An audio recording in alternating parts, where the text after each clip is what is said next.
Garrick Vane didn't look at her like she was a person. He looked at her the way a man looks at something left on his porch that he didn't order and doesn't want, with a particular kind of contempt that doesn't bother to hide itself because it doesn't think it needs to. Mara Bellamy had barely stepped down from the supply wagon when he crossed the yard toward her, boots hitting the dry Kansas dirt like he was trying to punish the ground. He didn't say her name, he didn't ask it. He grabbed her by the arm, her upper arm, his fingers pressing in hard enough to leave marks through the sleeve, and yanked her sideways out of the wagon's path, like she was a bale of hay someone had set in the wrong spot. "Move yourself," he said, just that. No apology, no glance back. She didn't cry out. She didn't stumble. She stood where he had placed her and watched him walk away, and the only thing that moved on her face was her jaw, just barely, before she pressed her lips together and let it go. She had 41 in her coat pocket, a battered traveling case. Her mother's knives wrapped in burlap at the bottom of her bag, the only thing she still owned that she would not have sold under any circumstance.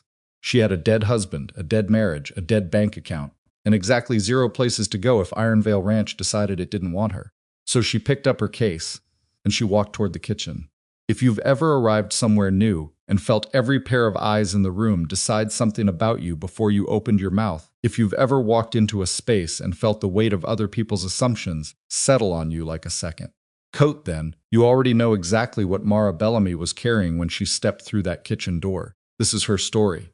And if you want to find out how a woman with 41, a secondhand suitcase, and a mind like a steel trap dismantled a 6-year fraud scheme that had fooled an entire county, subscribe to this channel right now. Hit that like button. And drop a comment below telling me what city or country you're watching from, because I want to see exactly how far this story has already traveled. Don't leave, because it's about to get much more complicated than you think. The Ironvale cook's kitchen smelled like old grease and neglect when Mara first walked through the door. She stood in the entrance for a moment and just looked. Not with despair, she was past the age where every disappointing room felt like a personal insult, but with the flat, assessing eye of someone who had spent 20 years running a household on almost nothing, and had learned to calculate exactly how much work stood between a disaster and a functional space. 2 cast iron pans, both warped. A cutting board someone had let split down the middle. Spice tins without labels, because whoever organized them last had either given up or never tried. A crate of potatoes in the corner that had been there long enough to start growing things of their own. The supply ledger, a thick, cloth-bound book hung from a hook near the door like an afterthought. Mara set her traveling case down. She put the burlap roll with her mother's knives on the cleanest section of the work table. She tied her apron. Then she started from the far corner and worked toward the door, because that was how her mother had always told her to clean a kitchen, start from the back and make everything in front of you earn its place. She did not think about Garrick Vane grabbing her arm. She did not think about the way the 2 nearest ranch hands had laughed, a low, private sound, just enough to make clear they'd noticed, and found it funny. She thought about the potatoes, which were salvageable if she worked quickly, and about what she could realistically put on a table for 14 hungry men by 6 o'clock with whatever she found in that larder. That was the discipline she'd built over 20 years of hard living. When things go wrong, make dinner. Feed someone. Do the thing that's directly in front of you, and do it well enough that they can't question whether you should be there. She had the kitchen reorganized and a stew on by early afternoon. The first time Mara sat down with the supply ledger, she told herself she was only looking for the ingredient orders: flour, salt, dried beans, the practical information she needed to plan meals without running short. That was all she intended. The problem was that she had a particular kind of mind. It wasn't a showy kind of intelligence, it never had been. She didn't perform cleverness. She didn't make observations out loud to impress anyone. But when numbers were in front of her, something in her brain automatically arranged them into shapes, and when those shapes didn't fit, the wrongness of it sat in the back of her skull like a splinter that she couldn't stop pressing her tongue against. The flour order for March had been placed twice. The supplier listed for the second order didn't match any of the other flour suppliers. In the book, it was a company called Henley Provisions, and this was the only month they appeared. She would have thought it was a simple error, except that the amount matched precisely $40. Same quantity, different vendor. She turned the page. April had a similar doubling for the salt and dried corn. Different vendor again. Mara looked at the vendor name Caldwell Dry Goods and wrote it on the margin of her own small notebook, which she had kept since her first marriage for tracking household expenditures, because no one had ever helped her manage money, and she'd learned early that if she didn't write it down, someone else would make it disappear. She closed the ledger and finished preparing breakfast. But she went back to it that night after the kitchen was cleaned and the ranch was quiet, sitting at the work table with a candle and her notebook, copying figures into two parallel columns. The first column, what was ordered. The second column, what appeared in inventory. She had to work from the inventory receipts filed at the back of the ledger, which were incomplete. Some months had them, some didn't, but the ones that existed told a consistent story. The numbers didn't match, not by a small amount, by enough. She counted the discrepancy twice, then 3 times, then put her pencil down and looked at the candle flame for a moment. She was not a woman who panicked easily, but she understood very clearly, sitting in that kitchen at 10 o'clock at night with flour on her apron and a dead husband's debt on her back, that she was holding something she had not gone looking for, and that it was going to require her to make a decision about what kind of person she intended to be. The ranch hands had names she was learning slowly, the way you learn any group of people who haven't invited you to learn them. There was Denny Pace, who was rail-thin, and wore his hat tilted at an angle that seemed designed to communicate something, though Mara never worked out exactly what. There was Tom Hicks, who was older, quieter, who thanked her for meals in a way that surprised her with its sincerity. There was a boy they all called Junior. She suspected his name was actually something else, who couldn't have been more than 17, and who approached the kitchen counter with the nervous energy of someone who expected to be told to leave. None of them had introduced themselves. She had gathered their names from hearing them use each other's. On the third day, Denny Pace leaned against the kitchen doorframe while she was rolling biscuit dough and said, "Didn't expect old Silas to hire a woman like you?" Mara did not look up. "What kind of woman did you expect?" Denny Pace considered this for a moment. "One that moves faster," he said finally. She let the silence sit. Then she said, "Biscuits will be done in 20 minutes. You'll want to be on time," he was. They all were, because the biscuits were good, considerably better than anything they'd been eating, which she'd gathered from Tom Hicks letting slip that the previous cook had left in the winter, and no one had adequately replaced him. She hadn't been hired because they wanted her. She'd been hired because they were desperate enough to consider anything that could work a stove. She knew that. She wasn't insulted by it. Desperate circumstances had a way of creating opportunities for people who were otherwise overlooked, and Mara Bellamy had spent enough of her life being overlooked to have learned how to walk through the doors that desperation opened quietly, without drawing attention, before anyone thought to close them again. Garrick Vane ran the ranch, like a man who had decided somewhere along the way that competence was the same thing as authority. He was not incompetent, which was part of what made him dangerous. He understood cattle. He understood the rhythms of ranch work, the timing of seasons, the logic of how to move large amounts of animals and supplies across the Kansas plains with minimal waste and maximum efficiency. The ranch hands respected him in the specific, limited way that men respect someone who knows the work and doesn't ask them to do anything he wouldn't do himself. What he didn't understand, or perhaps what he understood and didn't care about, was that respect earned through competence and authority maintained through fear were not the same thing, and that the difference between them eventually mattered. Mara watched him the way she watched everything, without appearing to watch. She was very good at this. 20 years of marriage to a man who didn't like to be observed had taught her how to take inventory without moving her eyes. Garrick spoke to her only when necessary, and when he did, it was with the clipped efficiency of someone who has already decided a conversation is a waste of time. He didn't knock when he came into the kitchen for something. He didn't say thank you. He moved through the space like it existed to accommodate him, and Mara moved around him without comment, because she had the self-preservation instincts of a woman who understood exactly how much she could afford to lose. But she watched him with the supply deliveries. She noticed the way he lingered when certain wagons arrived. Not the feed wagons, not the regular Hutchinson suppliers, but the occasional deliveries from smaller outfits that showed up without regular scheduling. She noticed that he signed for those himself, rather than logging them through the main intake system. She noticed that the amounts charged for those deliveries were never quite proportional to what arrived.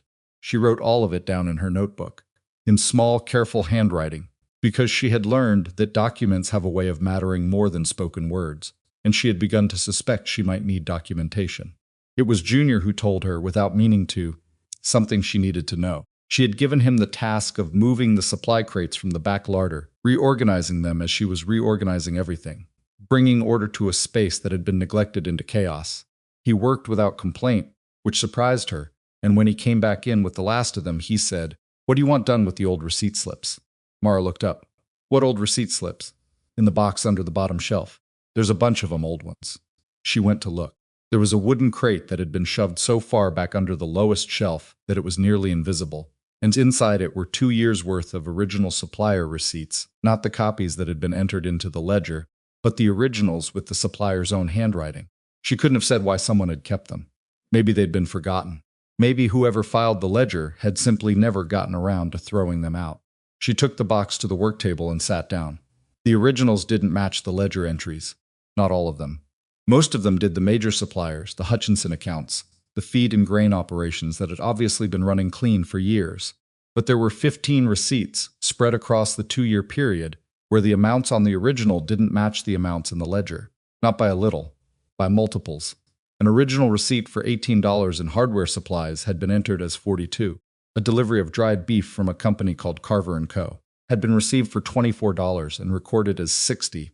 In each case, the supplier's original receipt showed one number, and the ledger, which would have been used to authorize payment, showed another. Someone had inflated the invoices, systematically, over at least 2 years, and probably longer, given that these were only the originals that hadn't been thrown away. Mara sat with her notebook and her candle for a long time that night, copying every discrepancy. By the time she was done, her hand was stiff, and the candle had burned to 1/3 of its original height. She blew it out and sat in the dark for a moment, thinking. She was not afraid exactly. That wasn't quite the right word. What she felt was a specific, familiar heaviness, the weight of knowing something that was going to complicate everything. At precisely the moment when her life could not accommodate additional complication. She had 41. She had nowhere else to go. She had a job she'd barely started, in a kitchen on a ranch where the foreman had grabbed her arm on the first day and hadn't bothered to apologize. And she had sitting in her notebook in careful handwriting evidence of a fraud scheme that had been running inside this ranch for years. She spent 3 more days before she made any decision. 3 days of meals, of inventory, of watching how things moved through the ranch and who handled what and when. She did not want to act on incomplete information. She had seen what happened to people who moved too fast on incomplete information. She had been married to one of them, and she was not going to make that mistake. By the end of those 3 days, she had extended her comparison back through 5 years of records, working from the originals in the crate and the inventory logs filed at the back of the ledger, cross-referencing every supplier name she could find. The pattern was consistent. It had grown slightly over time, more careful in the early years, more brazen as it became clear that no one was checking. The methodology was sophisticated enough that it wouldn't be obvious to someone doing a casual review. You had to look at both the originals and the ledger simultaneously, align them by date and supplier, and trace the discrepancies across time. It was not the kind of fraud that a busy ranch owner would catch while managing cattle operations. It was the kind of fraud that you would only catch if you were a woman with nothing to do at night except sit at a work table with a candle and a particular kind of mind that couldn't stop pressing on the splinter. The total amount, across 6 years she had pushed it back that far when she found older receipts in a second box behind the first, was enough to make her sit very still for a moment when the number came clear. She needed to talk to Silas Rohr. Finding a way to speak with the ranch owner privately, without Garrick knowing, was its own problem. Silas Rohr was a man of 61 who moved through his own property with the quiet authority of someone who had built it himself and was not interested in being reminded of that fact. He was not unkind. She had seen him with the younger hands. Patient in a way that Garrick wasn't, but he was busy in the particular way of men who have always had too much to manage and have learned to filter out everything that isn't immediately critical. Mara understood that getting his attention was going to require something beyond simply approaching him. Men like Silas Rohr did not stop for requests. They stopped for problems with solutions already attached. She waited until a morning when Garrick had ridden out with 3 of the hands to check the western fencing. She had watched the pattern long enough to know that when he went west, he was usually gone 4 hours minimum. She sent Junior to ask Silas if he'd come to the kitchen to review the supply inventory she'd reorganized, framed it as a practical matter, a question about what she should reorder. That was the kind of thing a new cook might plausibly need to discuss. It didn't sound like anything that warranted concern. Silas came in 20 minutes later, a little impatient, expecting to spend 5 minutes confirming flour and salt orders. Mara closed the kitchen door, which she never did, and set her notebook on the table in front of him, open to the first page of figures. She said, "I need 15 minutes of your time, and I need you to hear me out before you decide what to do with what I'm about to show you." He looked at her with the particular expression of a man who is trying to assess whether the person in front of him is about to waste his time. Then he looked at the notebook. Then he sat down. 15 minutes, he said. She used 12. She didn't editorialize. She didn't speculate. She showed him the original receipts and the ledger entries. side by side, date by date, supplier by supplier. She showed him the total discrepancy across 6 years.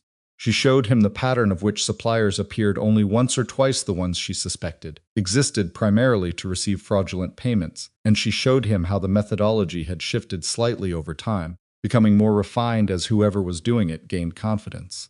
She did not say Garrick's name. She showed him the delivery records.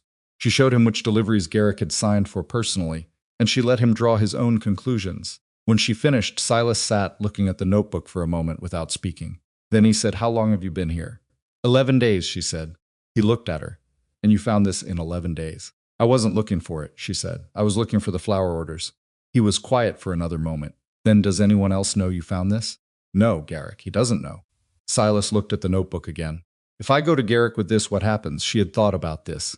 She said, "The evidence disappears, and possibly so do I." That landed the way she had hoped it would, not as a dramatic statement, but as a practical one, delivered without self-pity. Silas was not a man who responded to theatrics. He was a man who responded to clear thinking. He stood up. He closed the notebook, then appeared to reconsider and left it open. He looked at her with an expression she couldn't fully read, something between calculation and something that might have been the beginning of respect. "I'll need time," he said. "I know. You'll continue as normal." "Yes, and if he realizes I've been cooking," she said. "That's all I've been doing." He picked up the notebook and took it with him, which she hadn't expected. She had a second copy. She'd rewritten everything the previous night, because she understood that evidence which exists in only one place is evidence that can be made to disappear, but she didn't tell him that. She just watched him go, and then she turned back to the stove, because there was a midday meal to prepare, and 14 men who would be hungry in 2 hours. She should have felt something relief, perhaps, or the beginning of something lighter. She had done the right thing. She had handed the information to the person who had the authority to act on it. That was objectively the responsible outcome. What she actually felt was afraid, not visibly. She had learned too early in life how to keep fear below the surface, how to let it sharpen her attention without letting it show in her hands or her voice. Her hands were steady when she cut the vegetables for the midday soup. Her voice was even when she spoke to Junior about what she needed from the cellar. But in the back of her mind, running constantly beneath everything else, was the very clear understanding of her own position. She was a 34-year-old woman with no family, no property, no financial security, and no particular claim on anyone's loyalty or protection. She was working on a ranch where the most powerful man, the one who ran the day-to-day operation, the one the hands trusted and listened to, was the very person she had just accused of fraud. She could not afford to be wrong, and she could not afford to be right in a way that left her exposed. She thought about her husband. Thomas Bellamy had been a man who talked a great deal about fairness and justice and what was right, and who had never, in 20 years of marriage, done the hard, quiet work that fairness and justice actually required. He had opinions. He had intentions. He had told anyone who would listen what kind of man he was, and then he had died, leaving her with $400 in debt, a house she had to sell in 6 weeks, and the specific loneliness of realizing you have been alone inside a marriage for longer than you knew. Thomas's brother Caleb had come to the house 2 days after the funeral and offered to help settle the debts. He had been almost kind about it, which she should have read as a warning, because Caleb Bellamy had never done anything out of simple kindness. He had taken the house inventory, said he'd see what he could do, and she hadn't heard from him since. When she'd gone to look for the household ledger which had contained, she was certain, records of accounts she could have used to negotiate with creditors, it was gone. She had left with her traveling case and her mother's knives. She did not know yet that Caleb Bellamy was about to walk back into her life in the worst possible way. The night Mara found the cattle transaction records, she almost didn't look at them. She had spent the day doing what she always did: meals, inventory, cleaning, the relentless practical work that kept her employed and kept her mind from going to places it couldn't afford to go. She had been especially careful around Garrick, who had seemed quieter than usual, more watchful. She didn't know if that was genuine or her own nerves, translating his normal behavior into something threatening.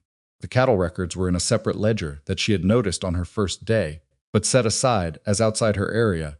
Her job was the kitchen, the food supplies, the cooking budget. The cattle were Garrick's domain, and she had told herself that she was not going to overreach. But the supply ledger had a cross-reference notation on the last page, added by someone in careful handwriting, noting that certain supply orders had been linked to cattle transaction accounts. She followed the notation, out of simple curiosity, the same reflex that had gotten her into all of this in the first place, and when she opened the cattle ledger, she started looking for the cross-referenced account numbers. She found them, and then she found something else. 31 cattle transactions spread across 4 years, all connected to the same external account. The account name was Bellamy and Sons Dry Goods. She looked at it for a long time. Her own name on a fraud ledger. Her husband's family name, which had once been her name, which was still her name, standing at the center of a scheme she had come here knowing nothing about. She turned the pages slowly and carefully because her hands had started to feel strange, not trembling exactly, but not quite reliable either. She found the earliest transaction. She found the account establishment date. It predated Garrick Vane's arrival at Ironvale by 14 months. Someone in the Bellamy family had helped build this scheme before Garrick arrived to run it. She sat with that knowledge for what felt like a very long time. Her husband Thomas has been a passive man, passive to the point of helplessness in her experience.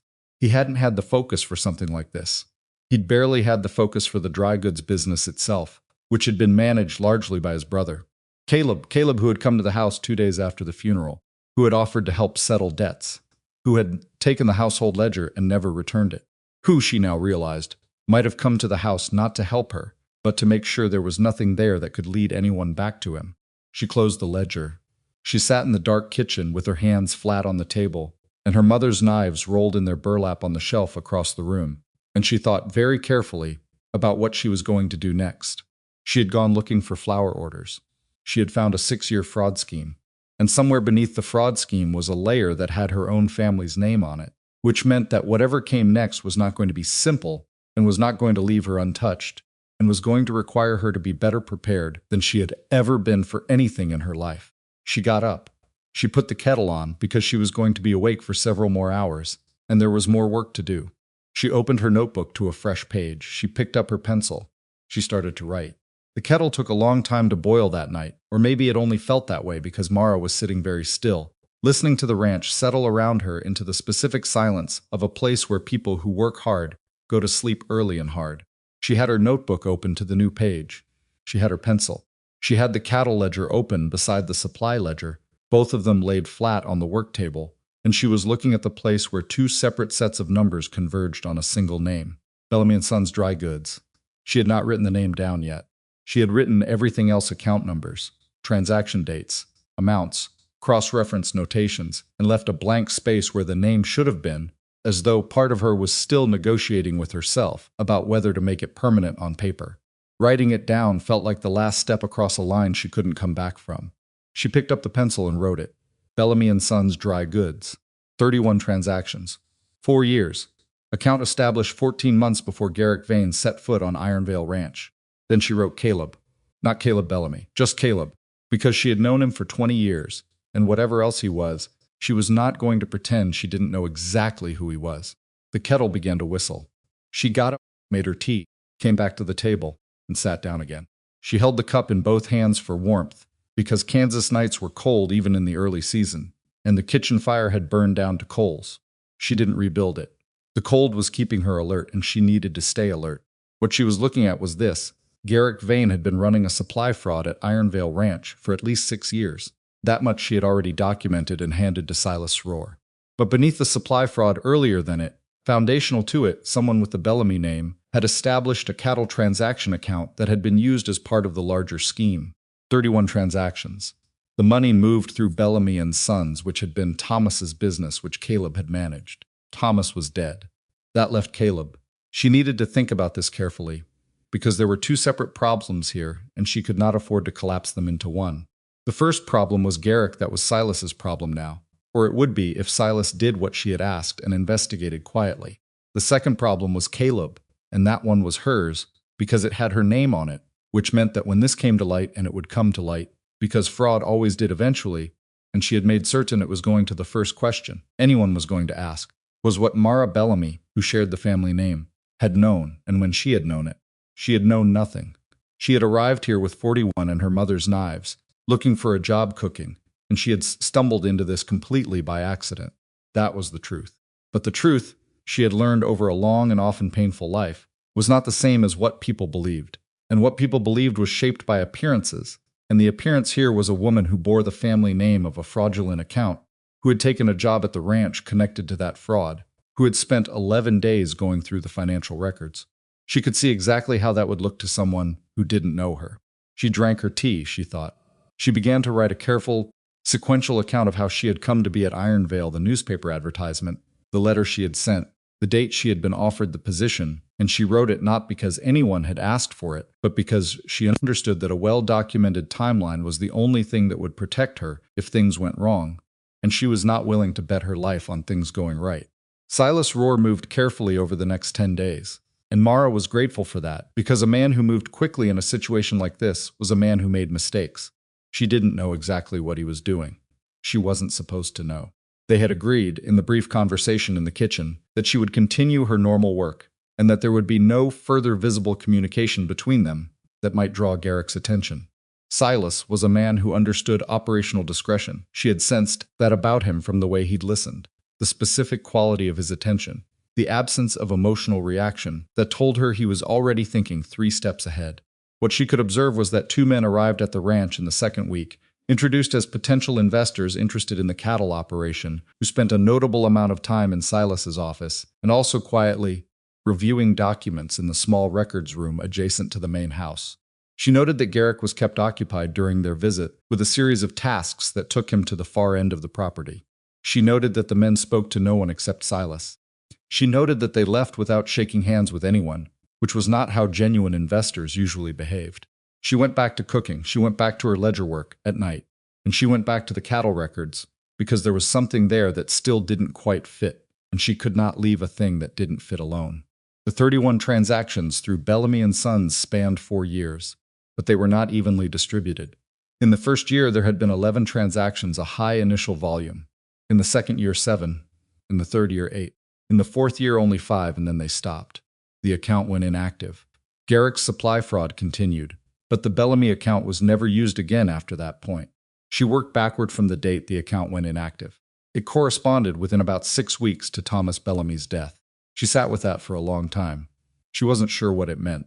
It might have meant simply that Caleb had gotten nervous after Thomas died, that the death had changed the risk calculation, that he'd pulled back and let Garrick continue the fraud through other channels. That was the most straightforward interpretation. But it might have meant something else. It might have meant that Thomas had known, that the Bellamy and Sons account hadn't been Caleb operating alone through a business he managed, but Caleb operating with Thomas's knowledge, or at least his passive permission, and that when Thomas died, the arrangement had ended because one of the principals was gone. She did not know which was true. She might never know because Thomas was dead, and the dead don't explain themselves. But she knew that it mattered, because if Thomas had been involved even peripherally, even through willful ignorance, then the question of what Mara had known became even more complicated, because she was his wife, and wives were assumed to know things. She had known nothing. She had managed the household accounts. She had been careful with money because she had always had to be. She had not known about the dry goods business beyond what Thomas had told her, which was not much, because Thomas had not been in the habit of discussing the business with her, which had struck her at the time as simply the way things were, and struck her now as possibly deliberate. She wrote all of this down too. Every inference, every uncertainty, every place where she genuinely did not know. She was not building a case for herself.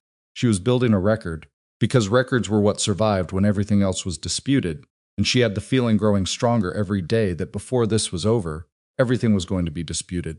Tom Hicks, the older hand who thanked her for meals, started lingering near the kitchen door in the evenings. She noticed after the 3rd time that he wasn't there looking for extra food he always declined when she offered, but seemed to want something harder to name. Company, possibly, though the men on the ranch didn't generally seek out the cook's company, or information. Or maybe he was just a man who had been working hard for a long time and found kitchens restful in a way that bunkhouses weren't. She let him linger. She didn't ask him questions directly, but she listened to what he said, because Tom Hicks was one of those men who had been somewhere long enough to know where the bodies were buried, metaphorically speaking, and who sometimes needed to put words to things they'd been carrying alone. It came out in pieces over 3 or 4 evenings. He'd been at Ironvale 8 years. He'd seen the previous foreman leave abruptly, without much explanation given to the hands. Garrick had arrived 6 weeks later with strong references and Silas's confidence, and had taken to the role quickly enough that nobody had spent much time wondering about his predecessor. The supply deliveries had always been Garrick's domain, which was normal enough the foreman handled logistics. That was standard, but Tom had noticed, the 2nd or 3rd year in, that certain delivery days seemed to put Garrick in a particular mood. Not a bad mood. More like a man who has received good news and is trying not to show it. Tom hadn't done anything with that observation. He was a hand, not a manager. He'd told himself it wasn't his business. Mara listened to all of this without prompting him and without reacting beyond the occasional quiet acknowledgement. She was not trying to get Tom Hicks to say something she could use. She was trying to understand the full shape of what she was inside, because she had learned that you could not navigate a situation you didn't fully understand. And she was still building her map. One evening, he said, almost incidentally, "You're not what I figured when you first got here." She was stirring something on the stove. She didn't turn around. "What did you figure? Someone who'd last 2 weeks?" "Maybe 3, he paused. Garrick figured the same. I could tell, and now? Tom was quiet for a moment. "Now I figure Garrick should have paid more attention." She let that sit without responding to it, because some things were better left at the edge of being said. But she remembered it. She held on to it the way she held on to everything carefully, without letting it show.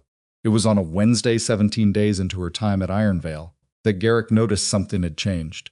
She couldn't have said exactly what tipped him. She had been careful, more careful than she'd ever been about anything.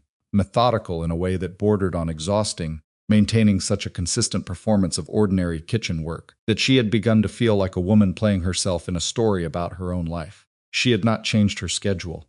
She had not done anything that should have drawn attention. But Garrick Vane had not gotten away with 6 years of systematic fraud by being inattentive. He was a man who read environments the way other men read weather instinctively, through accumulated experience, catching shifts before they were visible to anyone less practiced. And something had shifted at Ironvale, and he had felt it, even if he couldn't yet identify what. He came into the kitchen at mid-morning on a Wednesday when she was the only one there, and he stood near the door for a moment, in a way that had nothing to do with needing anything from the kitchen. He was looking at her. Not the aggressive, dismissive looking she'd gotten used to, the kind that said she was in his way, and he was deciding whether to bother moving around her, but a different kind, assessing things. She kept her eyes on what she was doing. She salted the soup, she stirred it. She reached for the pepper and used it. She did not hurry any of these actions, and she did not slow them. She breathed evenly. "You're a long way from wherever you came from," he said. She said, "Most people out here are." "What brought you to Ironvale specifically?" "The advertisement in the Hutchinson paper." She said it flat, factual, because facts delivered without defensiveness were harder to press on than anything else. "It listed a cook's wage, and I needed a cook's wage." He was quiet for a moment. She could feel him still looking. "You've been through the back records room," he said. Not a question. She turned to look at him then, because not turning would have been a tell. She met his eyes with an expression of mild confusion, not overdone, not performed, just the smallest degree of the look a person gives when something doesn't make sense. "The supply ledger's kept in the kitchen," she said. "I've been through that for the food orders." "Is there another one I should know about?" He looked at her for a long moment. She didn't blink any more than usual. Then he said, "The ledger in the kitchen, don't move it." "I haven't moved it," she said. "It's on the hook." He looked at the hook. The ledger was on the hook. He looked back at her, and then he left, and she turned back to the stove and let 3 full breaths pass before she let her shoulders drop a half-inch. He didn't know. Not yet. He was suspicious in the way a man gets suspicious when the environment gives off a signal he can't locate, but he hadn't connected the signal to her specifically. She had a window. She didn't know how wide it was. She needed to move faster. That night she wrote Silas a note the first time she'd done so, because written communication felt riskier than spoken, but spoken communication required an opportunity she couldn't create without raising exactly the kind of flags she was trying to avoid. She kept the note brief and completely clean of anything that would look incriminating if it were found. She needed to speak with him about the kitchen supply budget before she placed the next order, and when would be a convenient time. The note went through Junior, who she had been quietly kind to for 3 weeks, and who she suspected would have done considerably more complicated things for her, simply because she had given him a decent meal and spoken to him without condescension, which she gathered from his reactions was rarer than it should have been. Silas came to the kitchen the following morning at 7, while Garrick was already out with the herd. She told him about the cattle ledger, about Bellamy and Sons, about the account establishment date and what it implied. She watched his face as she spoke, and what she saw there was not surprise, which itself told her something, because a man who is hearing something for the first time looks different from a man who is having a theory confirmed. "You already knew some of this," she said. He took a breath. "The men I brought in, the 2 I introduced as investors. They're forensic accountants. They've been reviewing documents under a different cover for the past 10 days. They found the Bellamy account 3 days ago," she said. "Why didn't you tell me?" "I wasn't sure how much you knew," he said, and it was an honest enough answer that she didn't push on it, even though what it really meant was, I wasn't sure how much you were involved. She had expected that. She would have expected the same thing in his position. And now she said, and now I believe you came here the way you said you came here. He paused. The accountants have confirmed the supply fraud amounts. They're working on the cattle scheme. It's more complicated. The Bellamy account was used as a pass-through, so the actual destination of the funds is harder to trace. He looked at her directly. Caleb Bellamy, you know him. He's my late husband's brother. Did you know he had any connection to Ironvale before you came here? No. She said it without hesitation, because it was true and she had nothing to gain from softening it. I came here from a newspaper advertisement. I hadn't seen Caleb since my husband's funeral. Silas nodded slowly. He wasn't fully satisfied, she could see that, but he was satisfied enough, which was what she had to work with. She said, he's going to find out this is unraveling. If he has connections to Garrick, Garrick may already be telling him. She paused. I think Garrick is starting to look at me. Silas looked at her steadily. How much time do you think you have? I don't know. Less than I'd like. She was right about Garrick, and she had underestimated the timeline. 2 days later, Denny Pace stopped coming to the kitchen at mealtimes with the same easy casualness he'd had before. He came and he took his food, but there was a watchfulness in him now that felt borrowed, like he'd been told to watch for something, and was doing his best to look natural about it, which he wasn't quite managing. Junior noticed it too. She could tell by the way he avoided making eye contact with Denny when they were in the same space. Junior was young enough that he hadn't learned to hide what he knew, so when he knew something uncomfortable, it showed up on his face as a general evasiveness. She said to him one morning quietly, while he was bringing in the morning wood, "You're allowed to just tell me what's going on." He looked at the floor. "I don't know that anything's going on." Junior. He looked up. He was 17, maybe 18, and he had the particular vulnerability of someone who doesn't have enough experience yet to know how to be dishonest convincingly. Garrick said something to Denny, he said finally. I didn't hear all of it. Something about keeping an eye on who goes in and out of the kitchen. Did he say why? No. But Denny looked, he trailed off. He looked like he thought it was serious. She thanked him and sent him back to his work.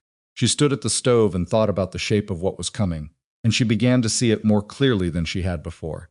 Garrick was moving. He didn't know exactly what she'd found or what she'd done with it, but he knew something was wrong, and he was doing what men in his position always did. When they felt the ground shift under them, he was getting ready to manage the story. That was the thing about fraud. At this scale, the crime itself was almost secondary. What mattered once exposure became possible was narrative. Who told the story first?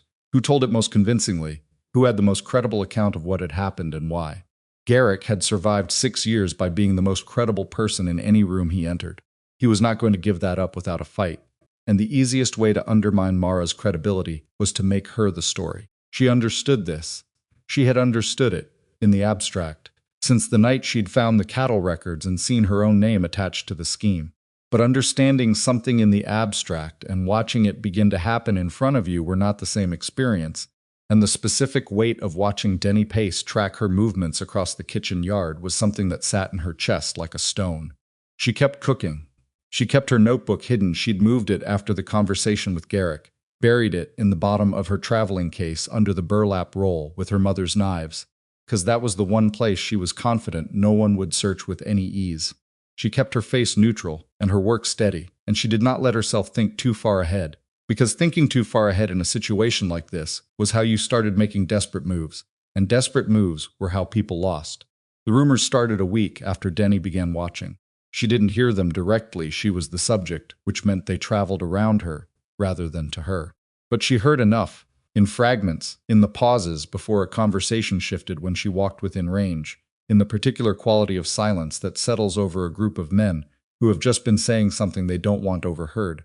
The version that reached her, in pieces assembled from 3 separate moments, was this. The new cook had come to Ironvale with a purpose. She'd been asking questions about the ranch's finances under the cover of kitchen work. She had a connection to a company that had done business with the ranch under suspicious circumstances. She might not be who she claimed to be. It was elegant in its way. She had to give Garrick credit for that. He had taken the true facts she was related, by marriage, to Bellamy and Sons. She had been examining financial records. She had come to Ironvale with very little explanation for her specific interest in this particular ranch, and he had inverted their meaning. She hadn't uncovered the fraud.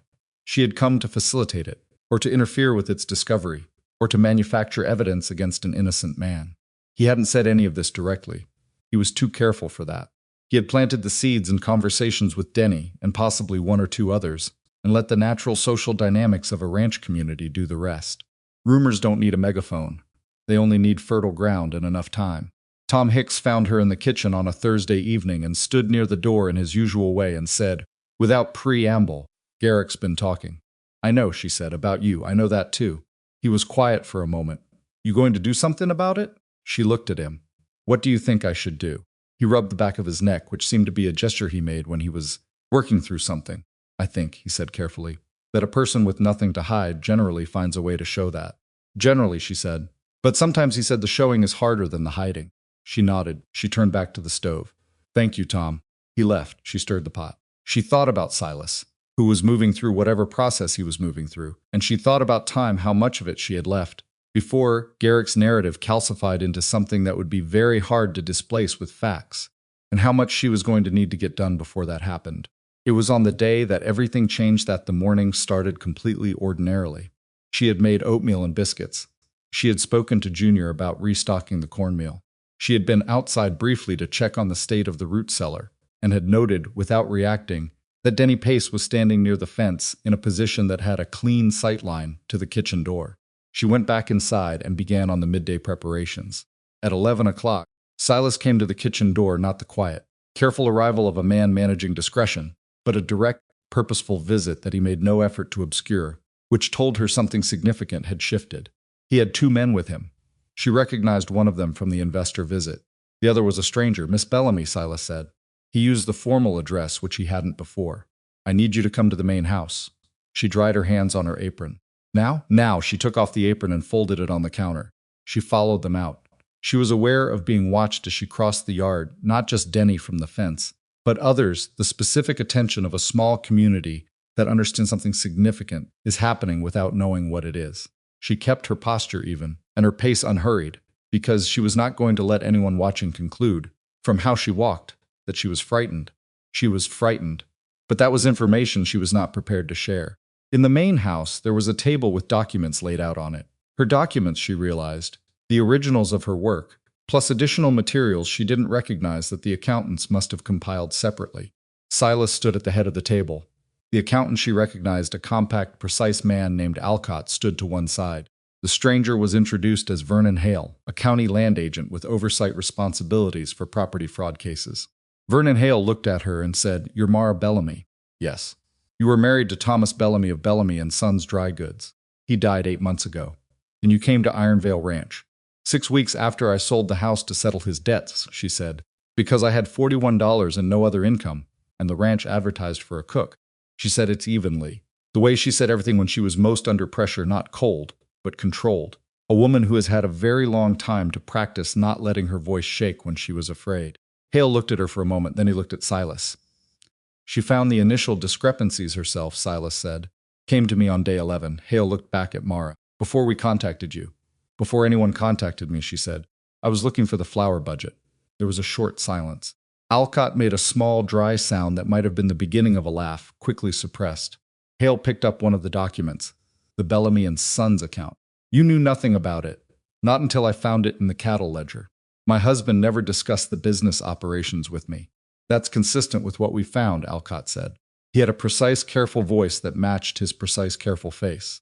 "There's no financial connection between household accounts bearing her name and the Bellamy and Sons commercial account. The commercial account was managed exclusively through Caleb Bellamy's signature." Hale nodded slowly. He set the document down. "Garrick Vane," he said, not to her specifically, more to the room. "Where is he now?" "Working," Silas said. "He doesn't know we're in here." "That needs to change," Hale said.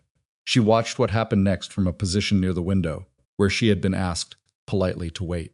Silas went to get Garrick. She didn't watch them cross the yard.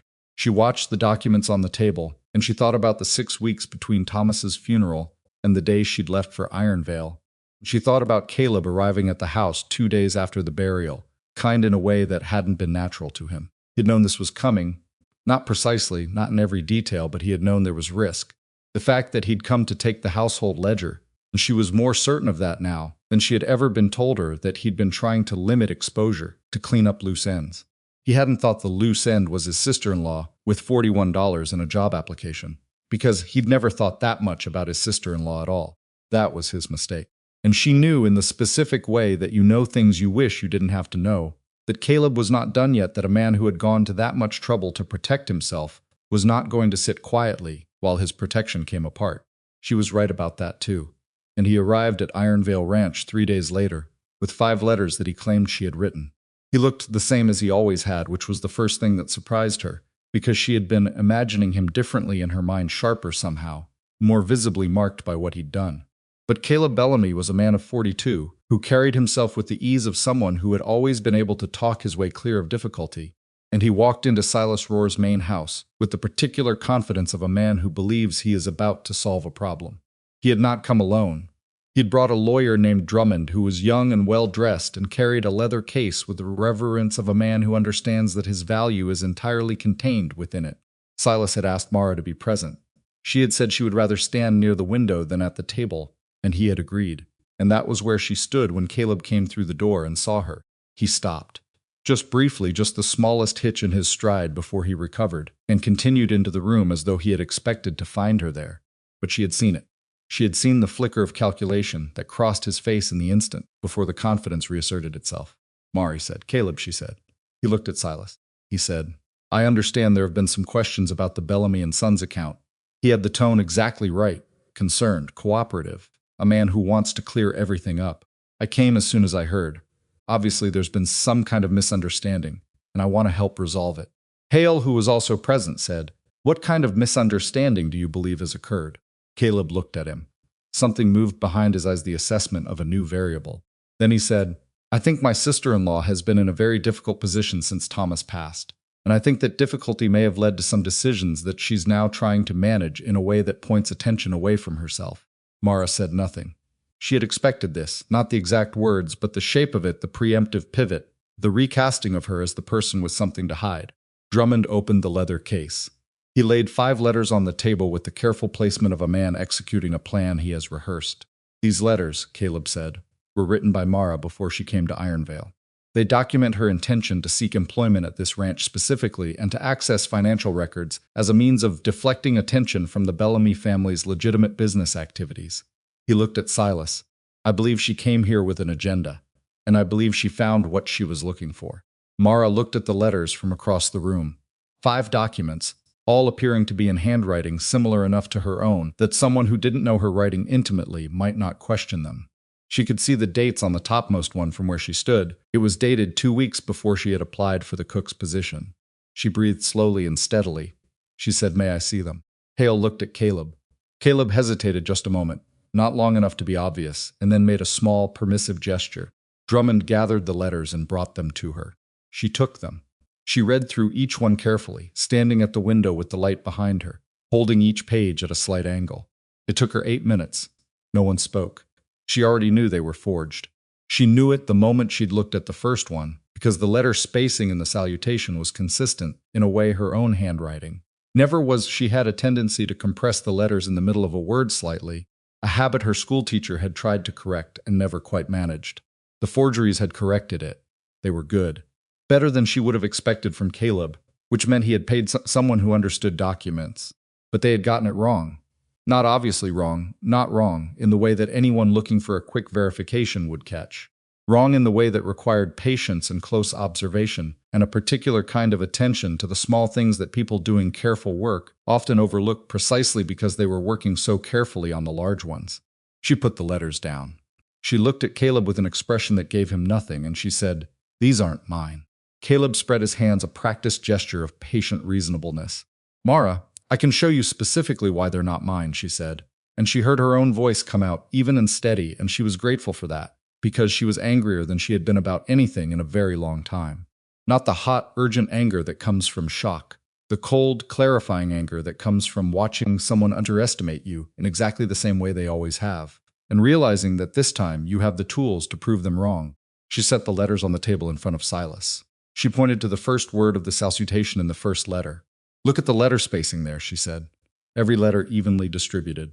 My handwriting compresses slightly in the interior of longer words. I've done it since childhood.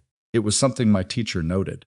I can show you letters I actually wrote, with dates that are verifiable, and you will see the same compression pattern consistently across all of them." She moved to the second letter. Here, the capital M in my name at the signature. I looped the second hump slightly lower than the first.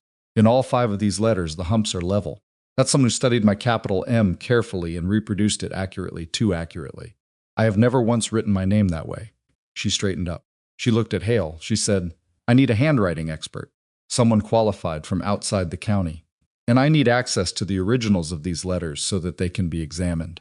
Caleb said, that's an extraordinary claim given the circumstances. It is, she said, and I'm prepared to prove it. She looked at Silas. He was watching her with the expression she'd seen once before, that particular quality of attention that might have been, somewhere beneath the surface, the beginning of something that looked like respect. Get her what she needs, he said. Drummond gathered the 5 letters back into his leather case with the careful movements of a man who has just watched his best argument get examined and is trying to decide whether it still holds. Caleb stood near the table with his hands at his sides, and Mara could see him working through the same calculation she was who in this room believed her, and who was still undecided, and how much time remained before this shifted from a private dispute into something that required a formal venue. Hale, the county land agent, had said very little during the exchange. He was a man who listened before he spoke, which Mara had identified as either a sign of careful intelligence or professional caution, and she hadn't yet determined which. He looked at the letters in Drummond's case. He looked at Mara. He said, You said you can produce original samples of your handwriting with verifiable dates. Yes. How many? She had been thinking about this since the moment she'd seen the forgeries. At least a dozen. Letters I wrote to suppliers. During my marriage, I handled the household correspondence. A letter to the county clerk's office in Reno County about a property tax question, which would be on file with their office. A letter to my husband's doctor, which was written 6 months before Thomas died and which the doctor may still have in his records. She paused. And my application letter to Ironvale Ranch, which I sent through the postal service and which Silas received, and presumably still has. Silas said, I have it. She had been counting on that. Caleb said, letters can be written after the fact and dated dishonestly. They can, Mara said, which is why I mentioned the county clerk's office and the doctor, because those are records that exist independently of me, and that no one would have had reason to falsify before any of this came to light. She looked at him directly. Unlike 5 letters that appeared in your possession immediately after the Bellamy account became a subject of investigation. The silence that followed that statement was the specific kind of silence that happens when something true lands in a room and no one quite knows how to move past it, Drummond said quietly. Caleb, something she couldn't hear. Caleb straightened slightly. He looked at Silas with the expression of a man making a strategic pivot, abandoning one position to fortify another. I think what's clear, he said, is that there are questions on both sides that need proper examination. I'm not opposed to a formal hearing. In fact, I think it's the right way to handle this transparently, with qualified people reviewing everything. He picked up his hat from the table. But I wanted on record that my purpose in coming here was to cooperate, not to obstruct. Whatever Mara has suggested about my intentions, I've come a long way to help clarify a complicated situation. He looked at her as he said the last part. She looked back at him without expression. He left with Drummond. The leather case went with them. She stood at the window and watched them cross the yard, and she thought, he's not done. A man who comes prepared with forged letters is a man who has prepared more than one option, and the letters were his opening, not his final position. He would recalibrate. He would find the next angle. She had been around Caleb Bellamy long enough, at enough family dinners and enough awkward holiday gatherings, to know that he was not the kind of man who accepted a setback as a conclusion. He accepted it as information. Hale said behind her, we'll need to schedule a formal hearing. County level. I'll send word to the magistrate's office. Silas said, how long? 2 weeks, maybe 3. There are other cases ahead of this one. 2 weeks. Mara looked at the empty yard where Caleb had been standing and thought about what 2 weeks meant, how much a determined man could do in 2 weeks if he was trying to build a wall around himself before a hearing, how many conversations could be had, how many people could be spoken to, how many details of a story could be adjusted and refined and made to seem consistent. She needed a handwriting expert. She needed one soon, and she needed one who had no connection to anyone in the county, because the moment she used someone local, Caleb would find a way to question the connection. I need to make some inquiries, she said. Silas looked at her. About what? About handwriting examiners, someone from outside Topeka, maybe. Or further, if necessary. She turned from the window. The letters are good enough that a general impression won't be sufficient. I need someone qualified to identify specific characteristics across documents. Someone whose testimony will hold up to Drummond's cross-examination. Because Drummond will cross-examine. Hale said, I know of one, a woman named Vera Halstead. She's testified in 3 forgery cases in the eastern part of the state. She's considered reliable. He looked slightly uncomfortable saying it, not with the information itself, but with the fact of recommending a woman as an expert, which was the kind of discomfort that had nothing to do with her competence and everything to do with habit. Mara said, "Can you contact her?" He said he would try.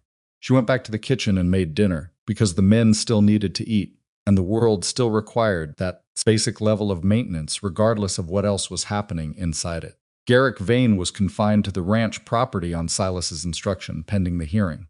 He was told he could continue his regular work, but was not to engage in any transactions, sign any documents, or communicate with external suppliers until the matter was formally resolved. She had expected him to push back against this. She had expected anger, possibly the kind of confrontational response that a man who has run things his own way for 6 years might produce when that autonomy is suddenly curtailed. Instead, he was quiet. He went about his work with the same competent efficiency he always had, and the only visible change was the quality of his attention, which had become very still and very focused in a way that was somehow more unsettling than anger would have been. He knew now clearly that she was the source.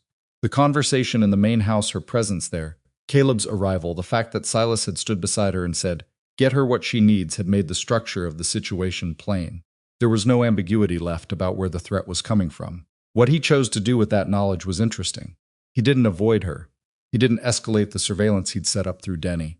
Instead, he reduced it. The watching became less visible, which meant it was either over or had become more sophisticated, and she was not prepared to bet on it being over.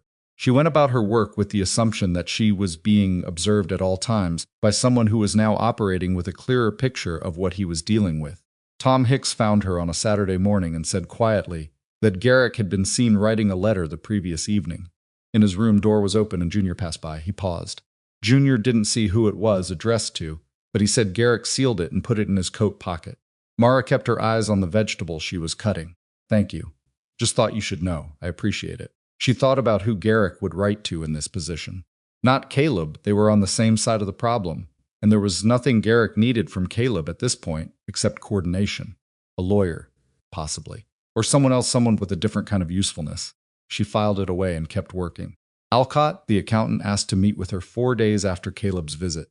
He came to the kitchen in the early afternoon before dinner preparations began and accepted the coffee she offered without the slight condescension she'd half expected from a man of his professional standing in an informal setting. He was a small man, smaller than she'd registered in the main house, with the precise movements of someone who is very careful about where he puts things and why. He spread a single sheet of paper on the work table. "I want to show you what we confirmed," he said. "'Cause you found it first, and I think you should see the full picture." She looked at the sheet. It was a summary, clean, organized, the kind of document she appreciated on principle of the total fraudulent amounts identified across the full 6-year period. The supply fraud, the inflated invoices, the Bellamy account cattle transactions, subtotals by year, a running total at the bottom. The number was larger than her preliminary figure had been, not by a shocking margin, but enough to matter. "You found additional transactions I hadn't identified," she said. 3 years of grain purchases, he said. The supplier existed legitimately but had a side arrangement with the foreman. The payments were real deliveries at inflated prices, which is harder to catch because there's an actual invoice and actual goods received. You just have to know the market rate for the period and compare. He looked at her. "You wouldn't have had access to regional price records." "No," she agreed. "I was working from what was here." What was here was enough to open the door. He said it plainly, without the slight, overcorrecting quality that some men used when complimenting a woman on something they hadn't expected her to be capable of. It was simply an accurate statement, and she received it that way. She looked at the bottom figure. She looked at the Bellamy account subtotal. "The cattle scheme," she said. What was Bellamy and Sons actually doing in those transactions? Alcott was quiet for a moment. "Pass through," he said. Caleb Bellamy's company received payments ostensibly for dry goods supplied to the ranch, which were either not supplied or supplied at a fraction of the invoiced amount. The money moved out through a second account to a destination that took us some time to trace. He paused. It went to a land purchase in Pawnee County, under a different name. She looked at him. Caleb bought land. Someone did. We're still working on confirming the connection. She thought about Caleb arriving at the house after Thomas's funeral, offering to help settle debts, taking the household ledger. She thought about what the household ledger might have contained records of the Bellamy and Sons account, perhaps, or correspondence that would have documented the business activities during the period when the fraud was active. He came to my house after Thomas died, she said. He took the household accounts ledger, said he was going to help organize the finances. She looked at Alcott. I didn't realize until later that I never got it back. Alcott wrote something on a small notepad he had in his breast pocket. That ledger, if it still exists, it would document the Bellamy and Sons account activity during the period when my husband was alive, she said, which might tell you whether Thomas knew what was happening. Alcott said carefully. Did you have reason to believe he did? She thought about this honestly, the way she tried to think about everything.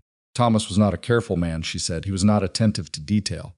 He let Caleb manage the business because managing it himself was more effort than he wanted to invest. She paused. I don't know if that means he knew and ignored it, or if he genuinely had no idea. I suspect there are things in between those two positions that don't have clean names. She looked at the summary sheet. Either way, he's dead. And whatever he knew or didn't know doesn't change what Caleb did. No, Alcott agreed. It doesn't. He gathered his sheet. He looked at her for a moment with the evaluating expression of someone making a final assessment. You're going to be asked to testify, he said, at the hearing, about how you found the discrepancies in what sequence, what methodology you used. I know. Drummond will try to make the methodology look like it was designed to produce a predetermined conclusion. He'll suggest you knew what you were looking for before you found it. I know that too. Do you have anything that documents the sequence, your own notes, dated, that show the order in which you discovered things? She went to her traveling case. She took out the notebook from under the burlap roll with her mother's knives. She set it on the table. He looked at it. He looked at her. Every night, she said, from day 4. He picked it up with both hands, carefully, the way you pick something up when you understand its value. He turned the first pages slowly. She watched him reading and thought about all the nights she had sat at this work table with a candle and her pencil and the cold kitchen air, writing down numbers that she hadn't gone looking for and couldn't leave alone. I'll want to use this at the hearing, he said. I brought it for that reason, she said. You can take it. I have a copy. He looked up. I made 2 of everything, she said, from the beginning. He closed the notebook. He set it down with a care that told her he understood, perhaps better than most people would have, exactly how much discipline that kind of preparation required from someone in her position. Miss Bellamy, he said, I want you to know that in 20 years of this work, I've reviewed documents produced by trained financial investigators. What you put together in 11 days with a candle and a notebook is as clean and as well sequenced as anything I've seen from professionals, she said. Thank you. She didn't say anything else, because there wasn't anything useful to add, and because the compliment landed in a complicated place, the recognition felt good, and she wasn't ashamed of that. But beneath it was the familiar ache of a woman who had been capable of this her entire life, and had spent 20 years in a marriage where the ceiling was keeping the household accounts that no one checked. She turned back to the stove. She put the kettle on for the second time that afternoon. The rumors had not stopped. They had changed shape. In the first iteration, spread through Garrick's careful seeding, she had come to Ironvale with a hidden agenda. In the new version, which had Caleb's fingerprints on it, she was almost certain she had come to protect the Bellamy family's financial interests by manufacturing evidence against an innocent foreman. The 2 versions contradicted each other in their specifics, but agreed on the essential point. Mara Bellamy was not who she appeared to be. She had come here with a purpose. She could not be trusted. She heard this version from Junior, who brought it to her with the anxious honesty of someone who is delivering bad news because they think you need to know it, and who hasn't yet learned how to do it without looking, as though they expect to be blamed for the information. He stood near the kitchen door, turning his hat in his hands, and told her what he'd heard in the bunkhouse. She thanked him. She gave him a biscuit, because he looked like he could use something concrete to hold. Do you believe it? She asked. Not accusingly, she genuinely wanted to know. He looked at the biscuit for a moment. I don't think someone who planned it out ahead of time would look as tired as you do, he said finally. She laughed, which surprised her. It was a short, dry laugh, not particularly joyful, but genuine. That might be the most honest thing anyone said to me in a month. He almost smiled. He ate the biscuit and went back to work. The problem with rumors is not that they're believed by everyone. The problem is that they create enough uncertainty in enough minds that the truth has to work harder than it should to establish itself. In a formal hearing, that uncertainty could be leveraged. Drummond was good enough that he would use it, drawing on the vague general unease that surrounded Mara's presence at the ranch to suggest that where there was smoke, there was at minimum ambiguity. She needed to close every gap she could close before the hearing. Not just for the handwriting would establish the forgeries. She was confident of that, but for the larger narrative. The cleaner and more documented her account of events, the less room Drummond had to suggest alternative interpretations. She thought about this late at night at the work table. She thought about the sequence of her discovery, which was already in the notebook. She thought about the application letter, which Silas had, and which was dated 3 weeks before any of this had surfaced. She thought about the timing of Caleb's acquisition of whatever land he'd purchased with the fraudulent cattle proceeds, and whether that timeline could be established clearly enough to show that the scheme had been in motion long before she'd ever heard of Ironvale Ranch. She thought about the letter Garrick had been seen writing. On the 9th day after Caleb's visit, she found out who he'd written to. It was Tom Hicks again, which she was beginning to understand was how the ranch's unofficial information network worked. Tom had been there long enough to know everything, and cared enough about fairness to share what he knew with the person who seemed most in need of it, without being asked directly, and without apparent expectation of anything in return. It was a kind of decency she hadn't expected to find at Ironvale, and she was grateful for it in a way she didn't quite have the right words for. Tom told her, standing at the kitchen door in the early evening, that a man had come to the ranch 2 days before come quietly, through the back road that ran along the eastern fence line rather than through the main gate. Garrick had met him in the small outbuilding near the southern pasture, which was used for equipment storage and which was far enough from the main house that a conversation there would not be overheard. They had talked for about an hour. The man had left the same way he came. Tom didn't know who he was. Junior hadn't gotten close enough to see him clearly.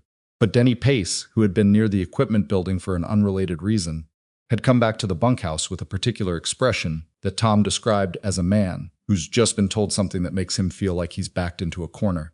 Mara listened to this and thought about corners, about the way a man who has operated freely for 6 years responds when the walls start closing, how the available moves narrow, and the moves that remain become riskier, and risk tends to clarify what a person is actually willing to do. Garrick had spent 2 weeks being careful.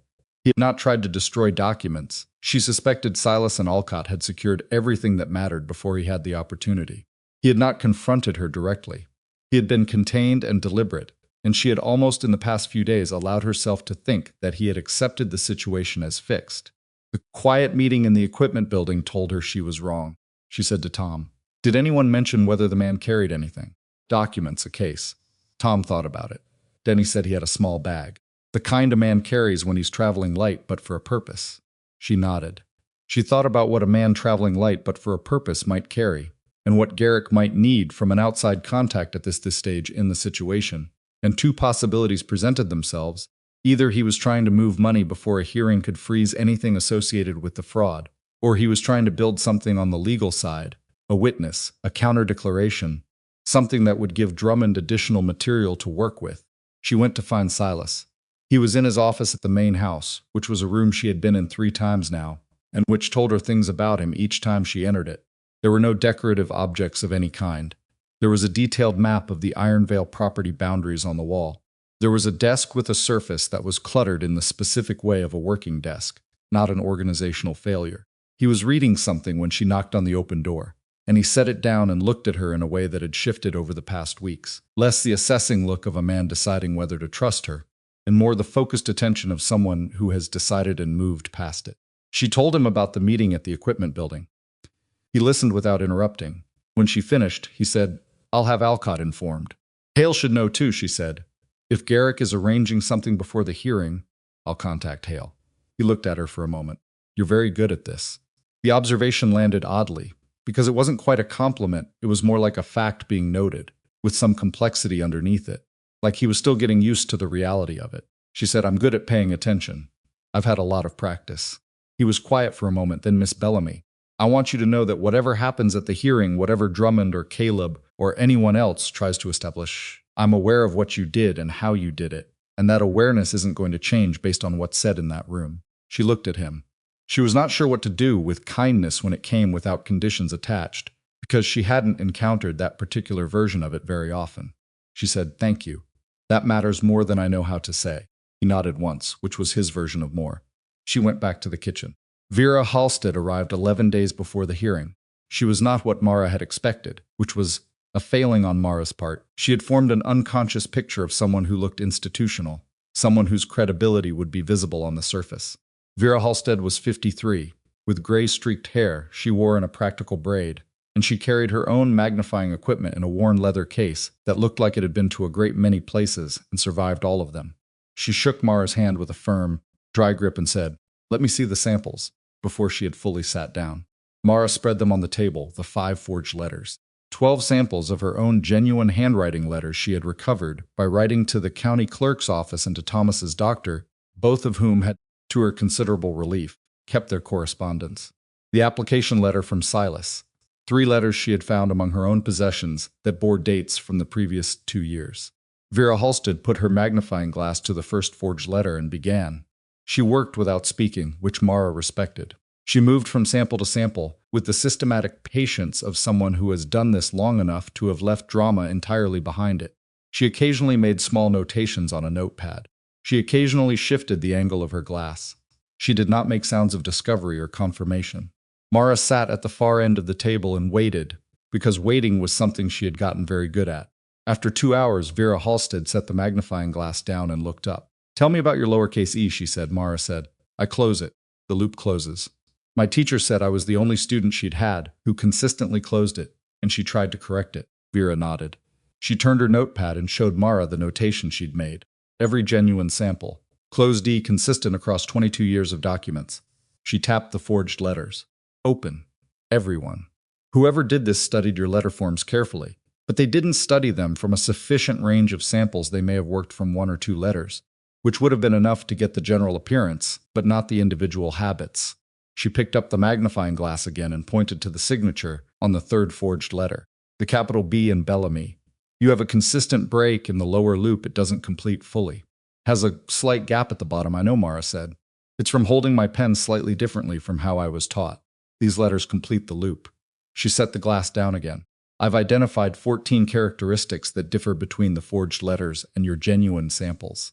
I've also identified characteristics in the forged letters that are consistent with each other, which means they were all produced by the same hand, and those same characteristics appear in other writing I've been given to examine."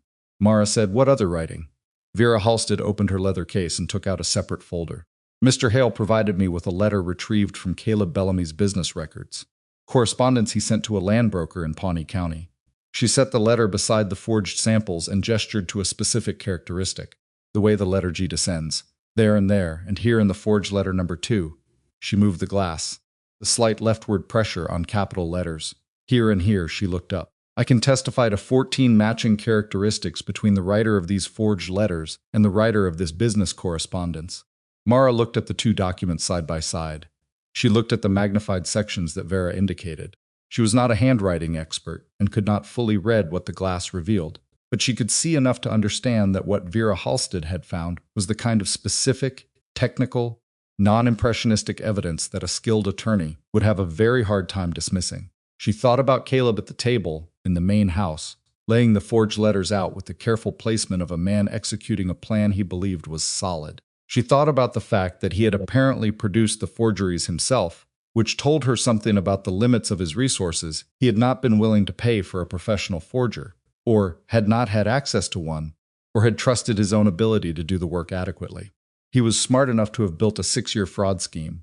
He was not, apparently, smart enough to have understood what a forensic document examiner would find. Or he had simply not imagined that the woman with $41 in a second-hand suitcase would have the presence of mind to request one. That was the thread running through all of it, she realized. Garrick had underestimated her. Caleb had underestimated her. Everyone at Ironvale Ranch on the day she'd stepped off the wagon had underestimated her, and that underestimation had operated as a kind of protection. It had given her room to work, room to document, room to prepare, because no one who saw a fat widow cook had thought to watch what she was doing with her evenings. She didn't feel triumphant about that. She felt tired, and a little hollow, and grateful in a way that had nothing comfortable in it. Grateful that their blindness had protected her, sad that she had needed it to. She said to Vera Halstead, "Can you put all of this in writing? Everything you've found. In terms that the hearing can formally enter into the record." "That's what I'm here for," Vera said. She was already making notes. 3 days before the hearing, Denny Pace quit. He gave no reason. He packed his things, collected his wages from Silas, and left before dawn on a Thursday without speaking to anyone. Junior told Mara about it over the breakfast preparations, conveying the information in the slightly odd tone of someone who has witnessed something unexpected and hasn't yet placed it in a larger context. Mara placed it without difficulty. Denny had been close enough to Garrick's operations to be called as a witness either for or against, depending on what questions were asked, and leaving the property was a way of removing himself from easy reach before the hearing. It suggested that his involvement was sufficient to create liability, but not so severe that he believed running was worse than staying. She said to Junior, "Did he say anything to you before he left?" "Not much." Junior thought about it. "He told me to keep my head down."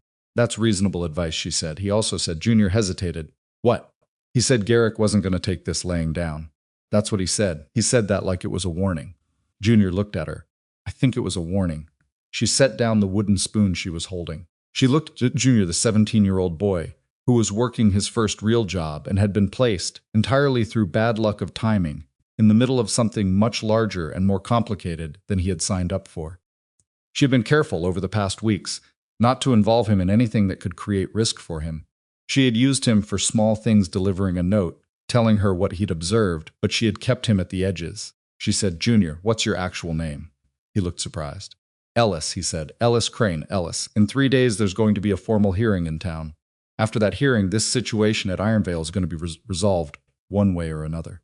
What I need you to do between now and then is exactly your normal work, and nothing else. Don't ask questions, don't listen at doors, don't carry messages for anyone." She looked at him steadily. "Can you do that?" He nodded slowly. "Good." She picked up the spoon again. "The biscuits need another 10 minutes. He stayed at the kitchen table and they didn't speak again. But she was aware of him sitting there in the way that young people sit when they've been given clear instructions and are deciding whether the person who gave them can be trusted, and eventually he seemed to arrive at a conclusion, because some of the tension went out of his shoulders, and he just sat there, waiting for the biscuits. She understood the impulse. Waiting for something concrete and warm and ready in a specific number of minutes was a comfort that the adult world didn't offer very often. She understood that better than most. The night before the hearing, she sat at the work table for the last time with her notebook. Kitchen was clean. The fire was low. Her traveling case was packed not because she intended to leave, but because she had learned, in the course of a hard life, that you kept your things in order. You didn't assume the outcome. You prepared for the best reasonable result, and you made sure you were not caught flat-footed by a worse one. She opened the notebook to the first page of figures. The flour order for March. The doubled invoice. The vendor name she'd written in the margin on a night when she'd had nothing more than a candle and a habit of paying attention. She turned through it slowly. Every page, every column of numbers, every notation, every cross-reference. The supply fraud. The Bellamy account. The timeline she'd written for her own protection, documenting how she'd come to be here and in what sequence she'd found what she'd found. The copies of everything Alcott had used. The list of 14 handwriting characteristics Vera Halstead had compiled. She closed the notebook. She looked at the stove for a moment. She thought about her mother, who had cooked in a kitchen not much different from this one for 40 years, and who had told her, once, that the thing about doing work carefully was that the work itself didn't care whether anyone was watching. Either it was done right or it wasn't. Either the numbers added up or they didn't. Either the bread rose or it didn't. You couldn't make something true by wanting it to be, and you couldn't make something false by hoping it away. All you could do was the work, as carefully as you could, and trust that careful work had a way of holding up when it was tested. She had done the work. Tomorrow it would be tested. She put out the candle and went to bed, and she slept not well, not deep, but enough, because she had long since learned that adequate rest was something you chose when you couldn't afford to have a sleepless night, and tomorrow she could not afford it. The hearing was at 9 o'clock. She was going to be there at 8. The town of Grover's Mill was not large enough to have a proper courthouse. The county hearing was held in the building that served, depending on the day of the week, as a meeting hall, a dispute resolution chamber, and occasionally a space for community suppers. It had 12 rows of wooden benches, a raised platform at the front, with a long table for the magistrate and his clerks, and windows that let in the flat morning light of a Kansas autumn without doing much to warm the room.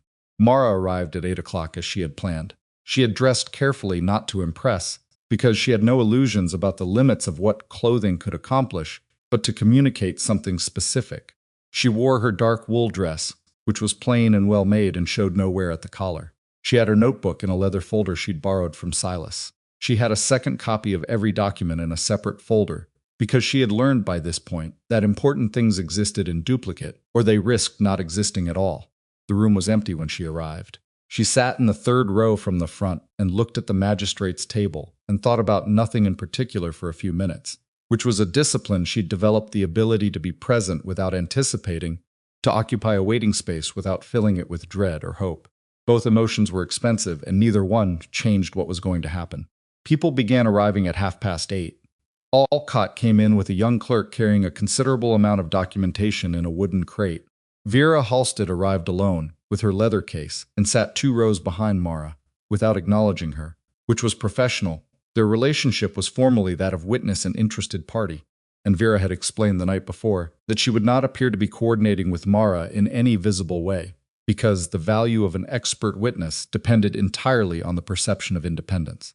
Hale came in with another man from his office and took seats along the wall.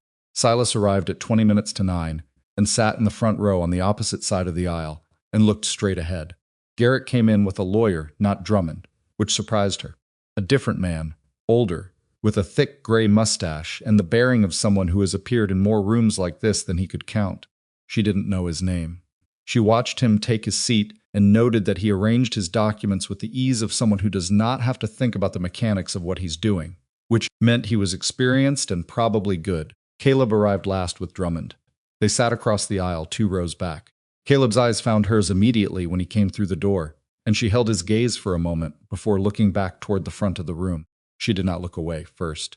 She was not going to look away first from anything today. The magistrate, a man named Aldred Poole, who was perhaps 65, and moved with the deliberate pace of someone who has been in authority long enough to have stopped being impressed by urgency, took his seat at 7 minutes past 9. He had a clerk on either side of him and a stack of preliminary documents that he reviewed for 4 minutes without speaking to anyone in the room, which Mara suspected was as much strategic as administrative. Then he looked up. "This is a county inquiry into financial irregularities at Ironvale Ranch," he said. His voice was flat and precise, without apparent interest in the room's emotional weather, and into related allegations and counter-allegations. "We will proceed in order. There will be no interruptions. If counsel wishes to raise an objection, they will do so through me." He looked at both lawyers. Understood. Both lawyers indicated it was. Poole looked at Alcott. Alcott was a good witness. Not dramatic, he had no interest in drama, which was itself a kind of drama in a room full of people waiting for something to grab onto. He spoke in the flat, precise language of someone for whom the numbers were the whole story, and he presented the full 6-year timeline of the supply fraud, with the same methodical quality that had made his written report so clean. He established the baseline, what the records showed the ranch had paid for supplies over the 6-year period. He established the verified market rates for those same supplies during the same period, sourced from regional records. He established the discrepancy between what was paid and what should have been paid for the actual goods received. He showed this discrepancy growing gradually over the first 3 years, more careful, smaller margins, and then becoming more aggressive in years 4 through 6. Garrick's lawyer Mara learned his name was Croft cross-examined on the market rate methodology, which was the obvious line of attack. He pressed Alcott on whether the regional pricing data was sufficiently specific to Ironvale's location and circumstances. Alcott had anticipated this and had 3 additional sources for his price comparisons, each from different counties, each showing similar ranges. Croft pressed. Alcott did not move. Then Alcott turned to the Bellamy account. He was careful here. She noticed how carefully he phrased the connection, establishing the account's existence and its function as a pass-through, without overreaching into conclusions about who had authorized what. He presented the timeline. Account established 14 months before Garrick's arrival.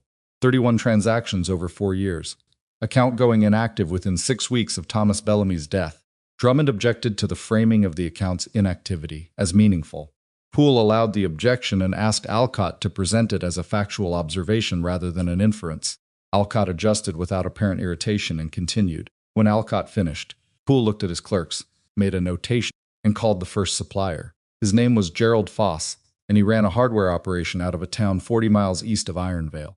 He was a red-faced man in his 50s who seemed uncomfortable in his good jacket, and who had the specific social discomfort of someone who is honest by nature and has been asked to testify to a dishonesty done against him, which is an uncomfortable position because it involves both the truth and the embarrassment of having been fooled. He confirmed what Mara's receipts had shown. The original invoices from his operation were for the amounts she'd found in the original's box.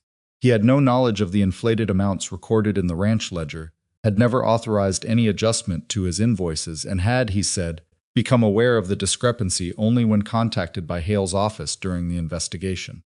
Croft cross-examined and tried to establish a possibility that the invoices had been subject to legitimate adjustments through some additional billing process that Foss wasn't aware of.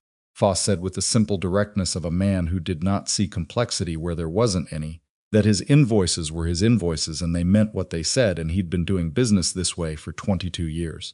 Croft let him go.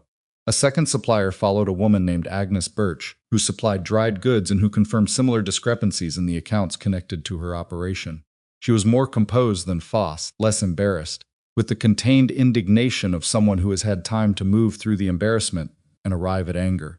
She confirmed 2 specific invoices that had been inflated by more than triple their original amounts. She had the originals with her, which she produced, and they were entered into the record. Drummond attempted to cross-examine Agnes Birch on the chain of custody for her original documents, suggesting that they could have been tampered with or substituted. Agnes Birch looked at him with the expression of a woman who has been in business for 30 years and does not have the patience for suggestions that her documentation is unreliable, and she told him, in careful and complete sentences, that she maintained her records in the same locked cabinet they had always been in, that no one had access to that cabinet except herself and her bookkeeper of 16 years. And that if he was suggesting otherwise, she would appreciate him saying so plainly. Drummond moved on. Mara sat in her row and watched all of this and breathed slowly and thought about the flower order for March, about the night she'd first seen the doubled invoice, about the way her brain had registered the wrongness of it before she'd even consciously processed what she was looking at. She thought about her mother in the kitchen at home saying, "The work itself doesn't care whether anyone is watching. Either the numbers add up or they don't." They didn't add up. And the room was watching now. Poole called a mid-morning recess at 10:30. She used it to walk to the back of the room and stand near the wall, which was both practical, she needed to move, after sitting rigid for 90 minutes, and strategic, because she wanted to see the room without being in the center of it. She watched Garrick. He was sitting with Croft near the front, and they were speaking in low voices with the contained urgency of people managing a situation that is moving in a direction they don't like. Garrick's face was neutral in the way that faces are neutral when they are being held neutral deliberately. He had good control. She had always known that about him. She watched Caleb. He was standing near the door with Drummond, and his posture had changed from the morning. The easy confidence was still there on the surface, but beneath it there was something tighter, the kind of tension that shows up in a person's shoulders before it shows up anywhere else. He had listened to Alcott and the suppliers with the careful attention of someone taking inventory of how much damage had been done and whether any of it was recoverable. She watched the room's other occupants, the dozen or so townspeople, who had come for no formal reason, except that a county hearing involving a significant ranch and a fraud scheme was the kind of thing that drew interest in a county of this size. Some of them she recognized from town. None of them knew her. She was, to them, simply the woman at the center of the accusations, and she had no way of knowing yet what they believed. Tom Hicks had come. He was sitting in the back row, alone with his hat on his knee. He caught her eye and gave her a small, level nod that communicated nothing more than, "I'm here. I'm watching." She nodded back. Junior Ellis had not come. She was glad about that. This was not a room for a 17-year-old who had been told to keep his head down. The recess ended. Poole returned and the room settled, and he called Mara Bellamy. She walked to the chair beside the magistrate's table, which was the witness position, and she sat down and folded her hands on top of the leather folder in her lap and looked at Poole. He said, "You are Mara Louise Bellamy, formerly of Reno County, currently employed as cook at Ironvale Ranch." "Yes. You came to Ironvale Ranch approximately 7 weeks ago in response to an employment advertisement." "Yes. The advertisement ran in the Hutchinson paper. I applied by letter. Silas Rohr offered me the position and I accepted." Poole made a notation. "In the course of your employment, you identified financial irregularities in the ranch's supply records and brought them to the attention of Mr. Rohr." "Yes. Walk me through how you found them." She had thought about how to tell this story many times over the past 3 weeks. She had thought about pacing and clarity and which details were necessary, and which ones, however true, would slow the account to the point where the room stopped listening. She had thought about tone, not emotional, because emotion in this kind of setting invited the assumption that emotion was doing the work the facts should be doing. Not cold either, because cold registered as performance, and she had nothing to perform. She told it the way she'd seen it. The flower order for March doubled, with a vendor that appeared nowhere else in the record. The way that initial wrongness had felt not a conclusion, just a question mark that she couldn't leave alone. The progression from the flower order to the broader supply discrepancies, to the original receipt box Junior had found, and what the originals revealed when placed beside the ledger entries. The decision to bring what she'd found to Silas before taking any other action. She was careful about one thing.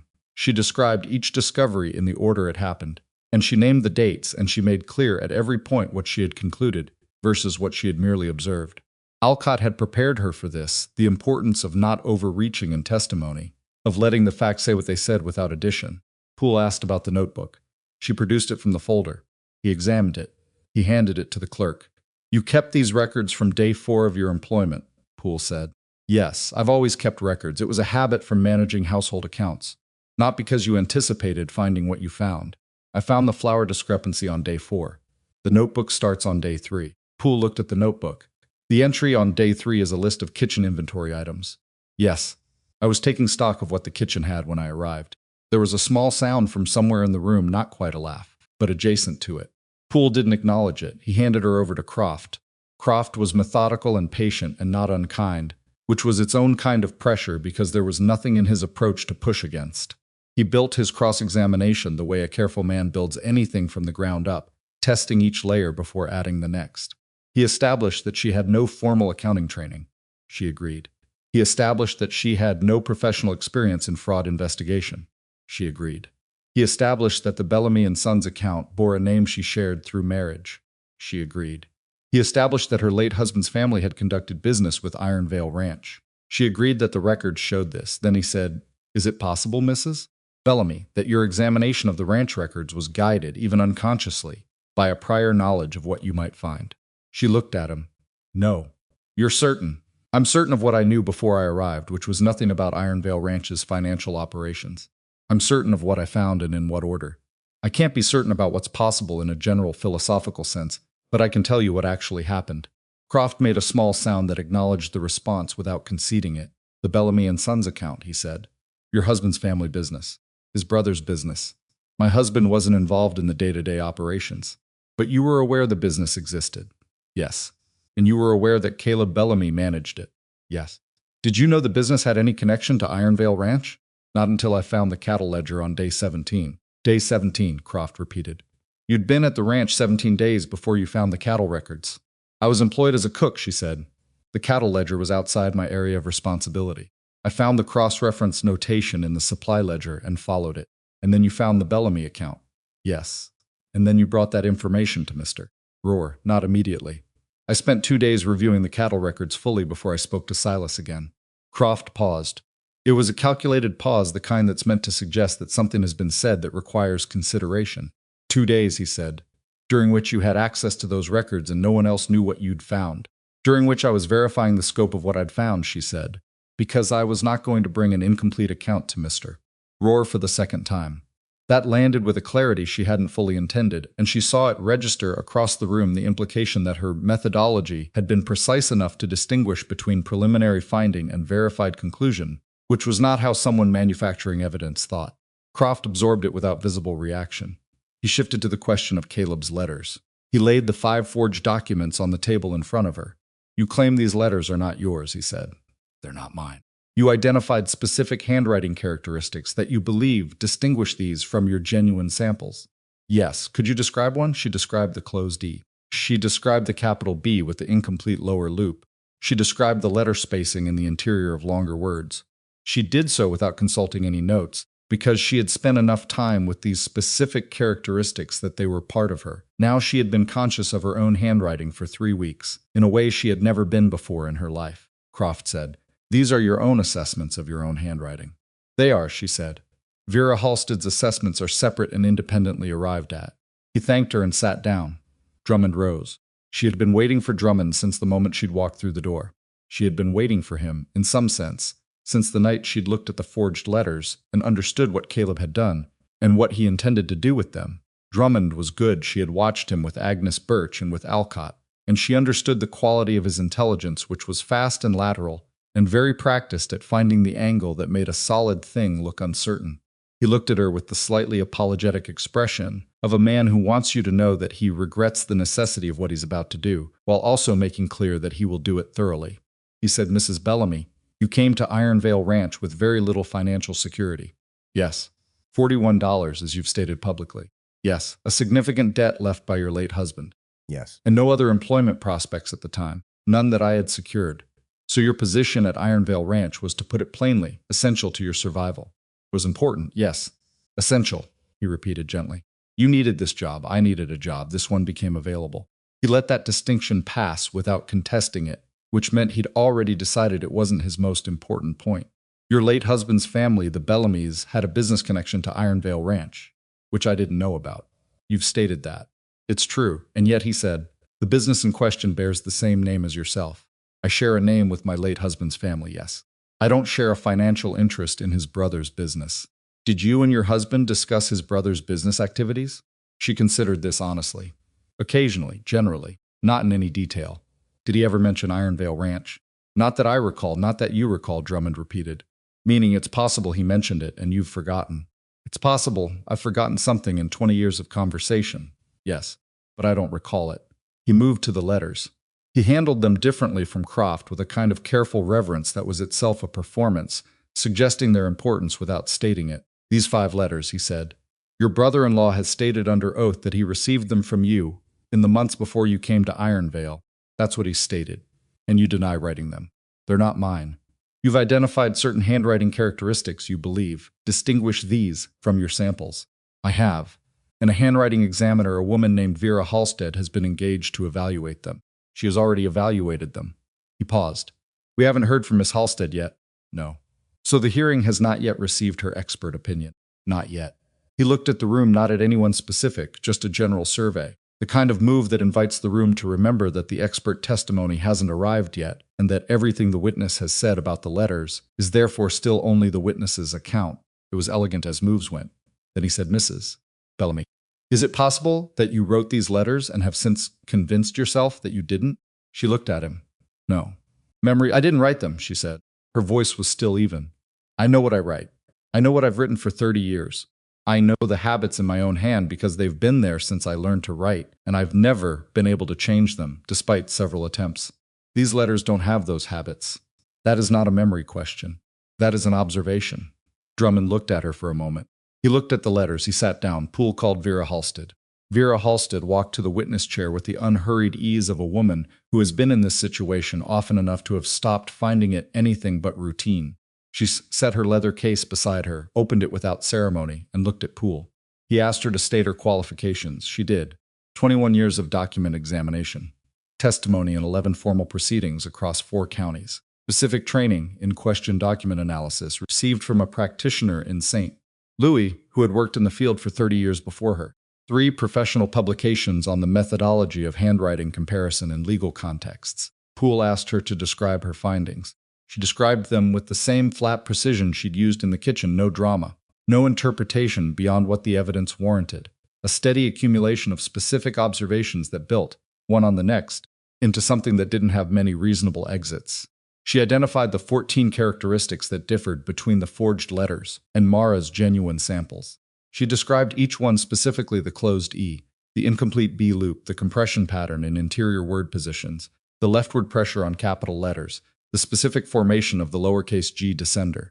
She had a chart which the clerk held up, showing the characteristics side by side across multiple samples. She then identified the 14 characteristics that were consistent between the forged letters and the letter from Caleb Bellamy's business correspondence, provided by Hale's office. She described each one. The same chart showed the matching column. Drummond cross-examined on the standard of certainty required for a conclusion of this kind. Vera Halstead told him, in the measured language of someone who was very used to this question, that she drew no absolute conclusions. Absolute conclusions were not within the discipline's honest scope, but that 14 matching characteristics and 14 diverging characteristics constituted, in her professional assessment, strong evidence of a specific authorship pattern, and that she had testified to comparable or lesser levels of evidence in previous proceedings, where the findings had been accepted by the court. Drummond asked whether the genuine writing samples could themselves be falsified, whether Mara could have produced handwriting samples that deliberately incorporated the forged letters' differences in order to make the forgeries appear to be someone else's work. Vera Halstead looked at him. The genuine samples include a letter on file with the county clerk's office, submitted 18 months ago. They include a letter in a physician's records, submitted 14 months ago. I examined those originals through the respective offices, not through copies provided by Mrs. Bellamy. She paused. The characteristics I identified are present in all of those originals consistently, across a 17-year span of the samples I reviewed. That consistency is not something a person manufactures retrospectively. Drummond sat down. The room was quiet for a moment. Not the restless quiet of people waiting for the next thing, but the different kind of quiet that comes when something has been established and the room is absorbing it. Croft rose to address a final matter, the question of who had authorized the supply payments on the ranch side. He was trying, she understood, to establish that Garrick had not acted alone in the supply fraud, that Silas or previous management might share some responsibility. Alcott was recalled briefly and walked through the authorization trail, which was documented clearly enough that Croft's line of questioning produced nothing useful for his client. Poole asked for any remaining statements. Caleb's lawyer made one more attempt, a formal statement asserting that the Bellamy account had been established in good faith as a legitimate supplier relationship and that the irregularities in how payments were processed were the result of mismanagement rather than fraud. It was the best argument available in a position that had very few good arguments left, and it landed with the particular flatness of a statement that the room has already decided it doesn't believe. Poole called a 2-hour recess. She sat outside on the steps of the meeting hall while the recess went on. In the flat autumn light, with her folder on her lap and her hands around a cup of coffee that a woman from the town had pressed into them with the brisk sympathy of someone who doesn't know the details but can read a situation. Tom Hicks came and sat beside her without asking. He didn't say anything for a while. Then he said, "How do you feel?" "I don't know yet," she said. "I won't know until it's done." "You did all right in there." "I did what I prepared for." He was quiet again. A wagon passed on the street. Somewhere further down, a dog was disagreeing loudly with something. Tom said, "When I came to Ironvale 12 years ago, I was running from something. Not anything criminal. Just a situation I'd made worse than it needed to be, and I needed to go somewhere that didn't know me." He looked at the street. "Silas gave me a job. Didn't ask what I was running from. Just gave me the work and let me do it." He turned his hat in his hands. That was the thing about him. He trusted people to be what they showed him, not what they might have been somewhere else. Mara looked at her coffee. "He didn't trust me at first." "No, but he got there." Tom paused, "Faster than you might think." She didn't answer that. She thought about the morning Silas had come to the kitchen, and she'd closed the door and shown him the notebook, his face, the 12 minutes of silence, the specific quality of attention he'd given her, the way he'd said afterward that she'd found a 6-year fraud in 11 days while looking for flower orders. There were worse things to be known for.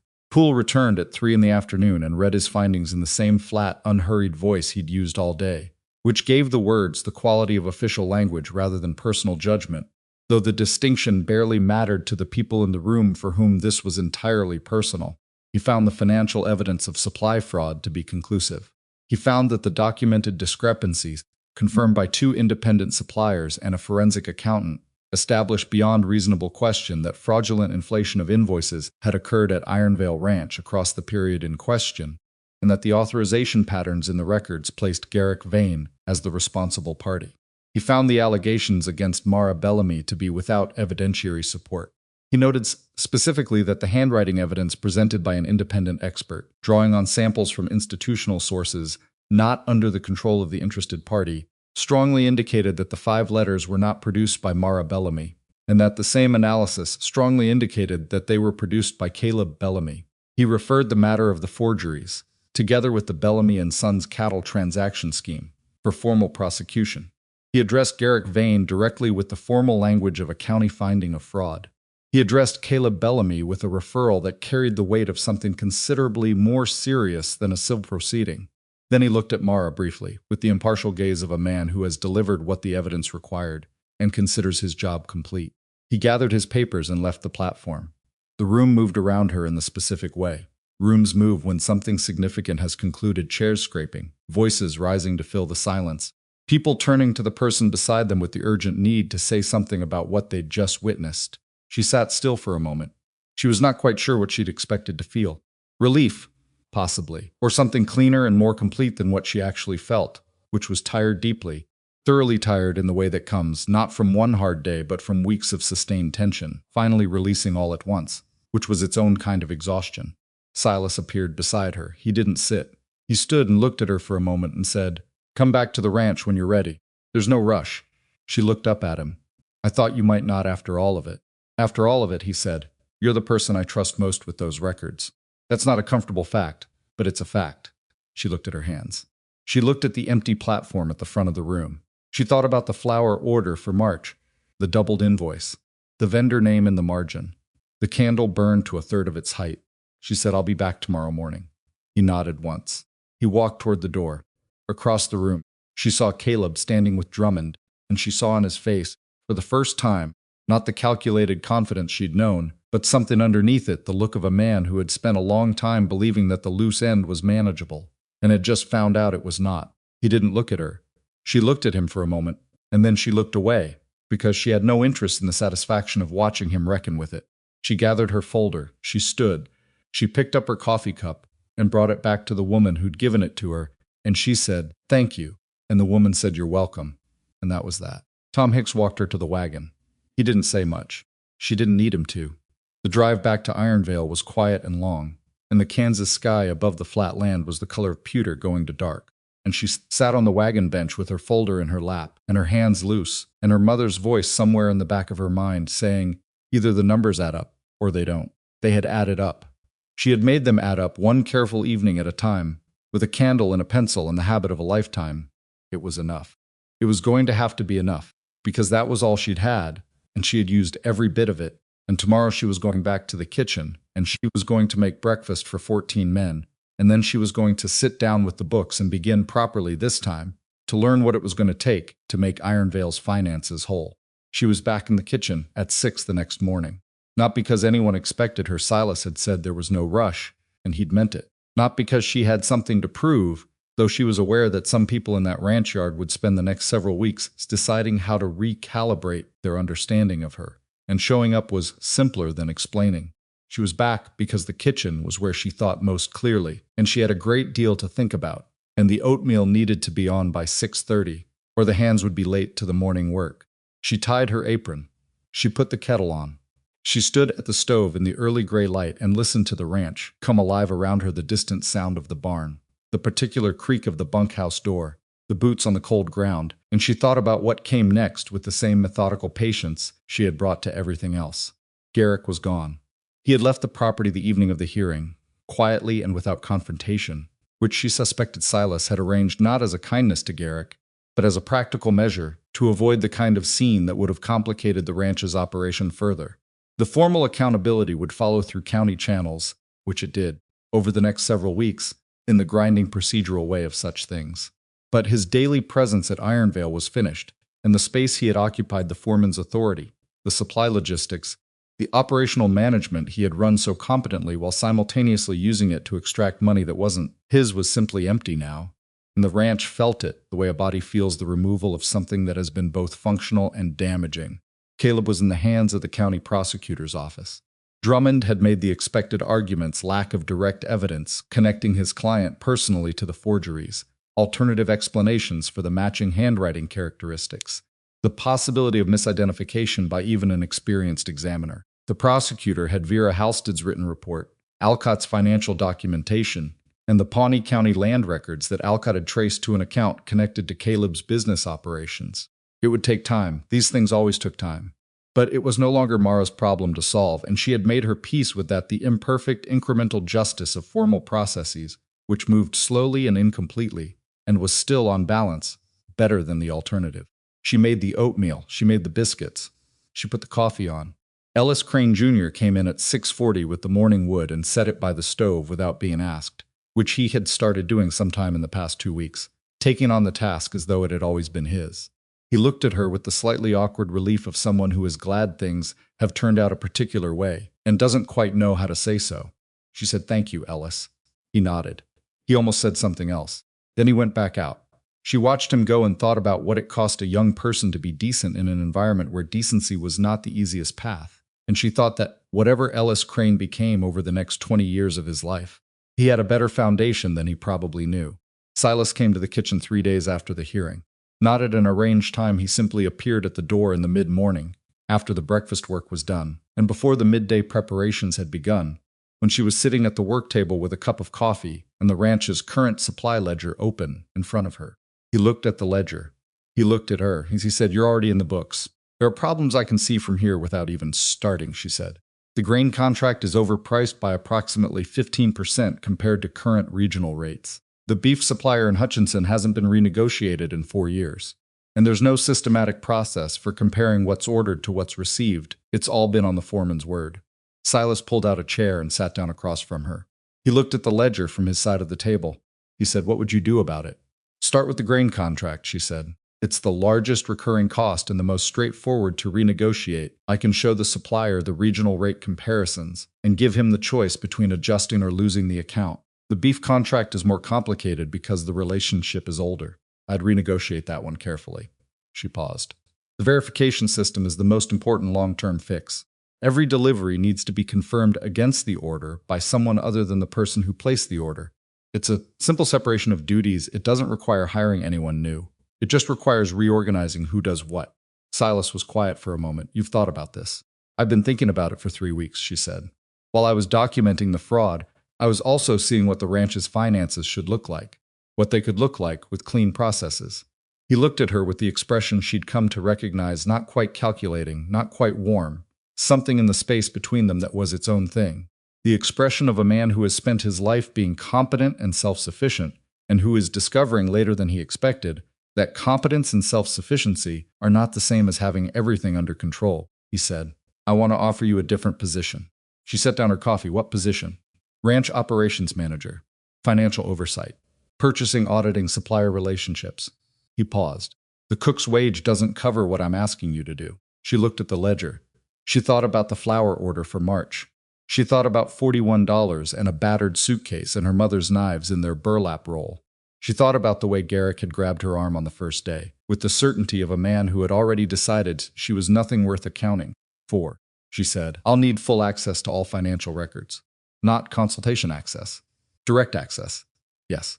I'll need authority to renegotiate contracts without requiring prior approval for each individual decision, within parameters we agree on. We can define the parameters, and I'll want to bring in an outside auditor annually, someone not connected to the county, someone from further out, to verify that the verification system is actually working." She looked at him. "Including my own work." He looked at her for a moment. "Including your own work," he repeated. "I'm not interested in being trusted blindly," she said. "I'm interested in building something that doesn't depend on blind trust. There's a difference." The corner of his mouth moved slightly. Not quite a smile. Silas Rohr didn't smile easily, and she had stopped expecting him to. "But something." "All right," he said. She nodded. She looked back at the ledger. "The grain contract first," she said. "I'll have a proposal ready by the end of the week." Stood. He was at the door before she said, without looking up, "Silas." He stopped. "Thank you," she said, "for believing me when you didn't have to yet." He was quiet for a moment. Then he said, "You made it easy to." And he left. She sat with that for a little while before she went back to work. The grain contract renegotiation took 10 days and reduced the ranch's annual supply cost by 11%. The Hutchinsons, a beef supplier, after 2 conversations and 1 written comparison of rates from 3 competing operations, agreed to a modest adjustment that saved an additional several $100s annually. Neither of these outcomes was dramatic. Neither of them announced itself. They simply changed the numbers, quietly and permanently, the way good financial management always did, not in a moment of visible heroism, but in the accumulated weight of small, careful decisions made correctly over time. She established the verification system in the 3rd week. Every delivery would be signed for by 2 people, the person who placed the order and a second person, with no financial stake in the transaction. She trained Tom Hicks to be the second signatory for supply deliveries, partly because he was trustworthy, and partly because he had been at the ranch long enough to know what things cost and notice when something was wrong. He took to it without complaint, and with the specific satisfaction of a man who has always been conscientious and is finally being asked to apply that conscientiousness to something that matters. She introduced a monthly reconciliation, the supply ledger balanced against inventory at the end of every month, signed by her and reviewed by whoever Silas designated. Not because she didn't trust herself, but because the point of a system was that it didn't depend on individual trustworthiness. The system held regardless. That was what made it worth building. Alcott came back in the late autumn to conduct an independent review of her first 2 months' work. He spent 3 days going through the records with his careful, methodical approach, and at the end of it he sat down with hers and Silas and produced a summary that confirmed the cost reductions, validated the verification procedures, and identified 2 areas where additional safeguards might be useful. She had already identified one of the 2. The second one was something she hadn't caught, and she noted it without embarrassment and fixed it the following week. That was the other thing about good systems. They had to be able to absorb error, including the errors of the person running them. It was in the 4th month that she hired the first woman. Her name was Ruth Caswell, and she had come to Ironvale looking for work as a laundress, which was the position she'd held at 3 previous establishments, and which had not, across those 3 situations, paid her enough to build anything resembling security. She was 44, with a practical face and a directness of manner that some people found abrasive, and that Mara found straightforwardly efficient. During the conversation about laundry work, Mara asked her, out of simple curiosity, whether she had any experience with bookkeeping. Ruth said she kept her own accounts and had for 2 years managed the accounts for a small dry goods store, whose owner had trusted her with the task and paid her separately for it before the store closed. Mara said, "What did you do when the store closed?" Ruth said, "Went back to laundry." Mara said, "Would you be willing to learn the ranch's verification system? It would be in addition to the laundry work for the first month, with additional pay, and if you have the aptitude for it, we'd expand from there." Ruth Caswell looked at her with the expression of someone who has been offered something unexpected and is not yet sure whether to trust it. "Why? Because you can do the work," Mara said.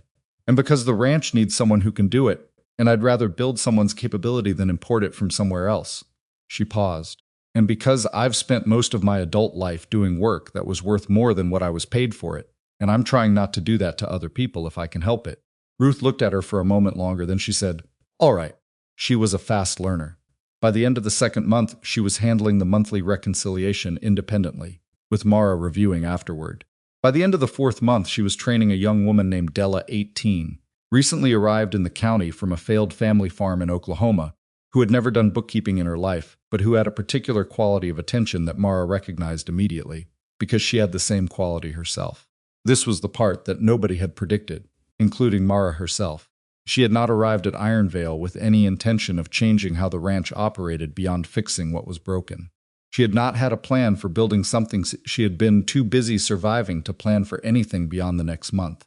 But the work of building a sound financial system had revealed, naturally and almost inevitably, the question of who did the work, and the answer to that question had turned out to have implications she hadn't anticipated. The ranch became, over the following year, a place where a woman who could demonstrate capability was given the chance to use it. Not because Silas had a philosophy about this, he didn't, particularly, but because Mara made the hiring decisions for the positions under her authority, and she made them the way she did everything, based on what the evidence in front of her actually showed.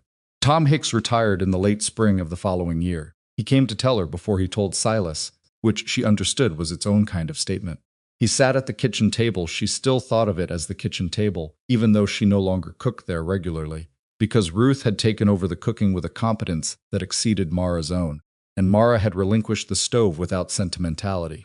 And he held his coffee cup and told her he was going back east to be nearer his sister's family, that he'd been putting it off too long. She said, "You should have gone sooner." He said, "Probably." He looked at the table. "I wanted to see how it turned out." She looked at him. And he looked around the kitchen, the organized shelves, the clean work table, the ledger folder on the hook where the old supply ledger had once hung, the sound of Ruth moving in the back room, the sight of Della through the window crossing the yard with a delivery confirmation in her hand. He looked back at Mara. "Better than I expected," he said. She walked him to the gate when he left.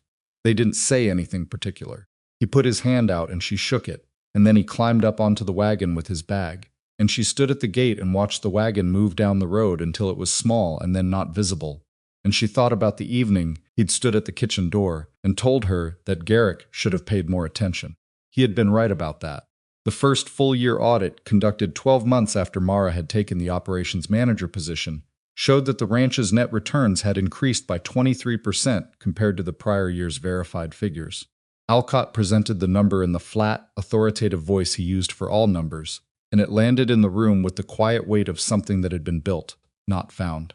23% was not a miracle. It was the sum of the grain contract and the beef supplier and the verification system, and the eliminated duplicate payments and the renegotiated terms with 2 additional suppliers she'd identified as overpriced in the 2nd month. It was the sum of Ruth's reconciliations and Della's invoice confirmations and the annual external review that caught the one thing Mara had missed.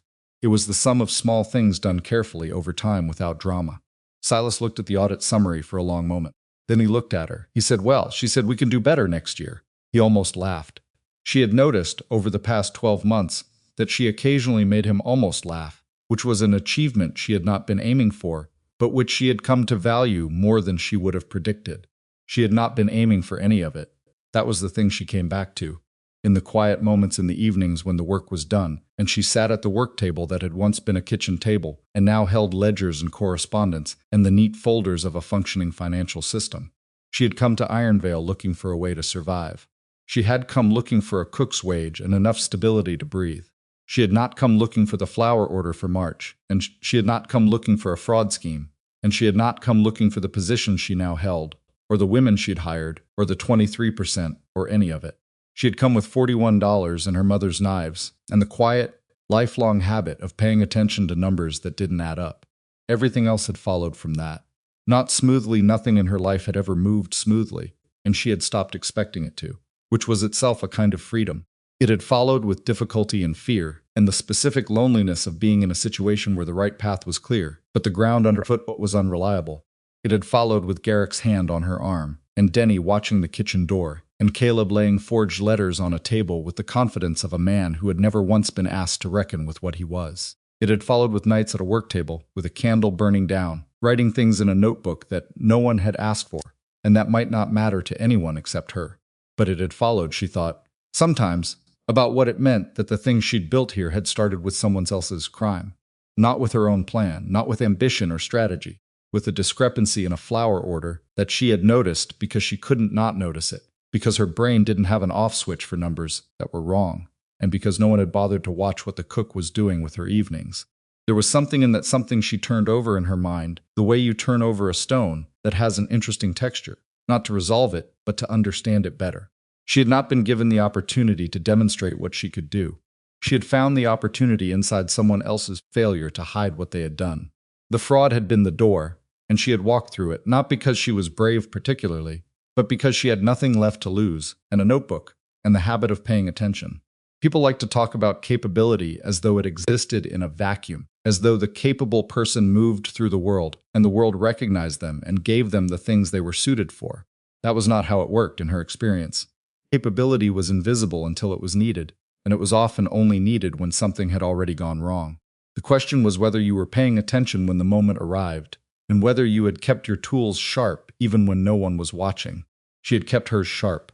For 20 years of a marriage that had not used them. For the 6 weeks between Thomas's funeral and the day she'd left for Ironvale when she was selling furniture and negotiating with creditors and doing the work that no one else was going to do. For every night at that work table with a candle and a pencil and the cold air of a Kansas kitchen and numbers that didn't add up. She had not known what it was for. She had done it because it was what she knew how to do, because the alternative was to stop doing careful work, and she had understood on some level that the careful work was what she had. It was what she'd always had.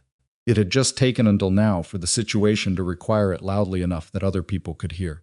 Silas asked her in the late summer of the second year whether she was happy. They were walking the eastern fence line, which she had taken to doing on Sunday afternoons when the week's work was done, and the records were in order, because the flat Kansas land had a particular quality in the late light that she found, after everything, genuinely beautiful.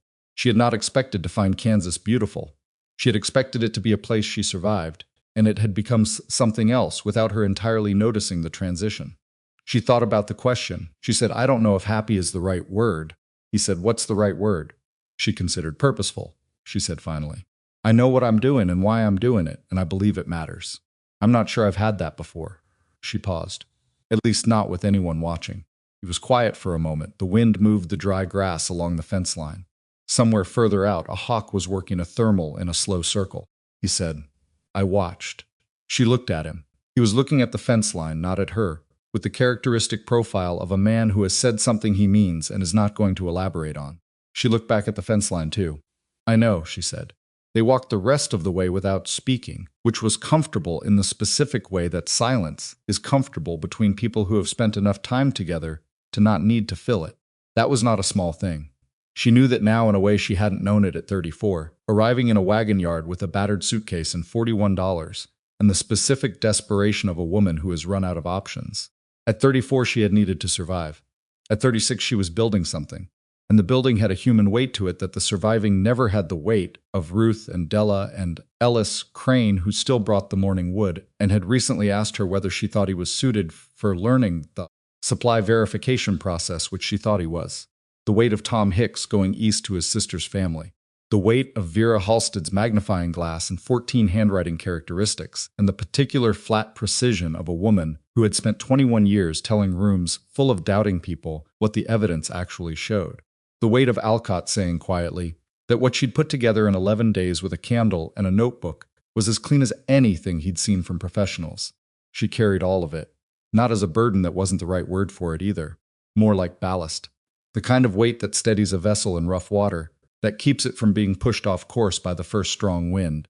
The kitchen at Ironvale Ranch had a new stove by the second autumn. Ruth had requested it, and the request had been reasonable, and the budget had accommodated it, and the new stove worked better than the old one, which was simply the correct outcome of a reasonable request made through a functioning system. Mara's mother's knives were still in the kitchen, on the shelf where she had put them on the first day. She had offered them to Ruth, who had declined, said they felt like they belonged to the person who'd brought them. She thought Ruth was probably right about that. She didn't cook much anymore, but sometimes in the early morning before the day's work began, she came into the kitchen and made her own coffee and stood at the work table where she had once sat with a candle and a pencil and the first pages of a notebook that had turned out to matter more than she could have predicted. She had come here looking for a wage. She had found in a flour order for March the thread of something larger, not just a fraud scheme, though it was that, but a reckoning. A moment in which the invisible work of a lifetime was forced into visibility, and the people who had looked at her and decided she was nothing worth accounting for had been required, one by one, to revise their calculation. She had not made them revise it by arguing. She had not demanded recognition. She had sat at a work table with her pencil and her notebook, and she had done the work more carefully than anyone had expected her to do it. And she had kept doing it after the fear arrived, and kept doing it after the rumors arrived, and kept doing it when Caleb laid forged letters on a table and looked at her with the confidence of a man who has never had to reckon with the consequence of being wrong about a woman. The consequence was this kitchen, these ledgers, Ruth's voice from the back room, Della's footsteps across the yard, 23%, the grain contract, the hawk on the thermal, Silas walking a fence line in the late light saying, with the economy of a man who says what he means and no more, I watched. She had arrived with a battered suitcase and her mother's knives and $41. She had come looking for a way to survive. She had built a future, not the future she had planned, because she hadn't been in a position to plan, but the one that had become possible when she had kept her tools sharp and paid attention and refused, when the moment required it, to be the woman that anyone who looked at her had already decided she was. That was what she had done. That was all she had done. It had been enough.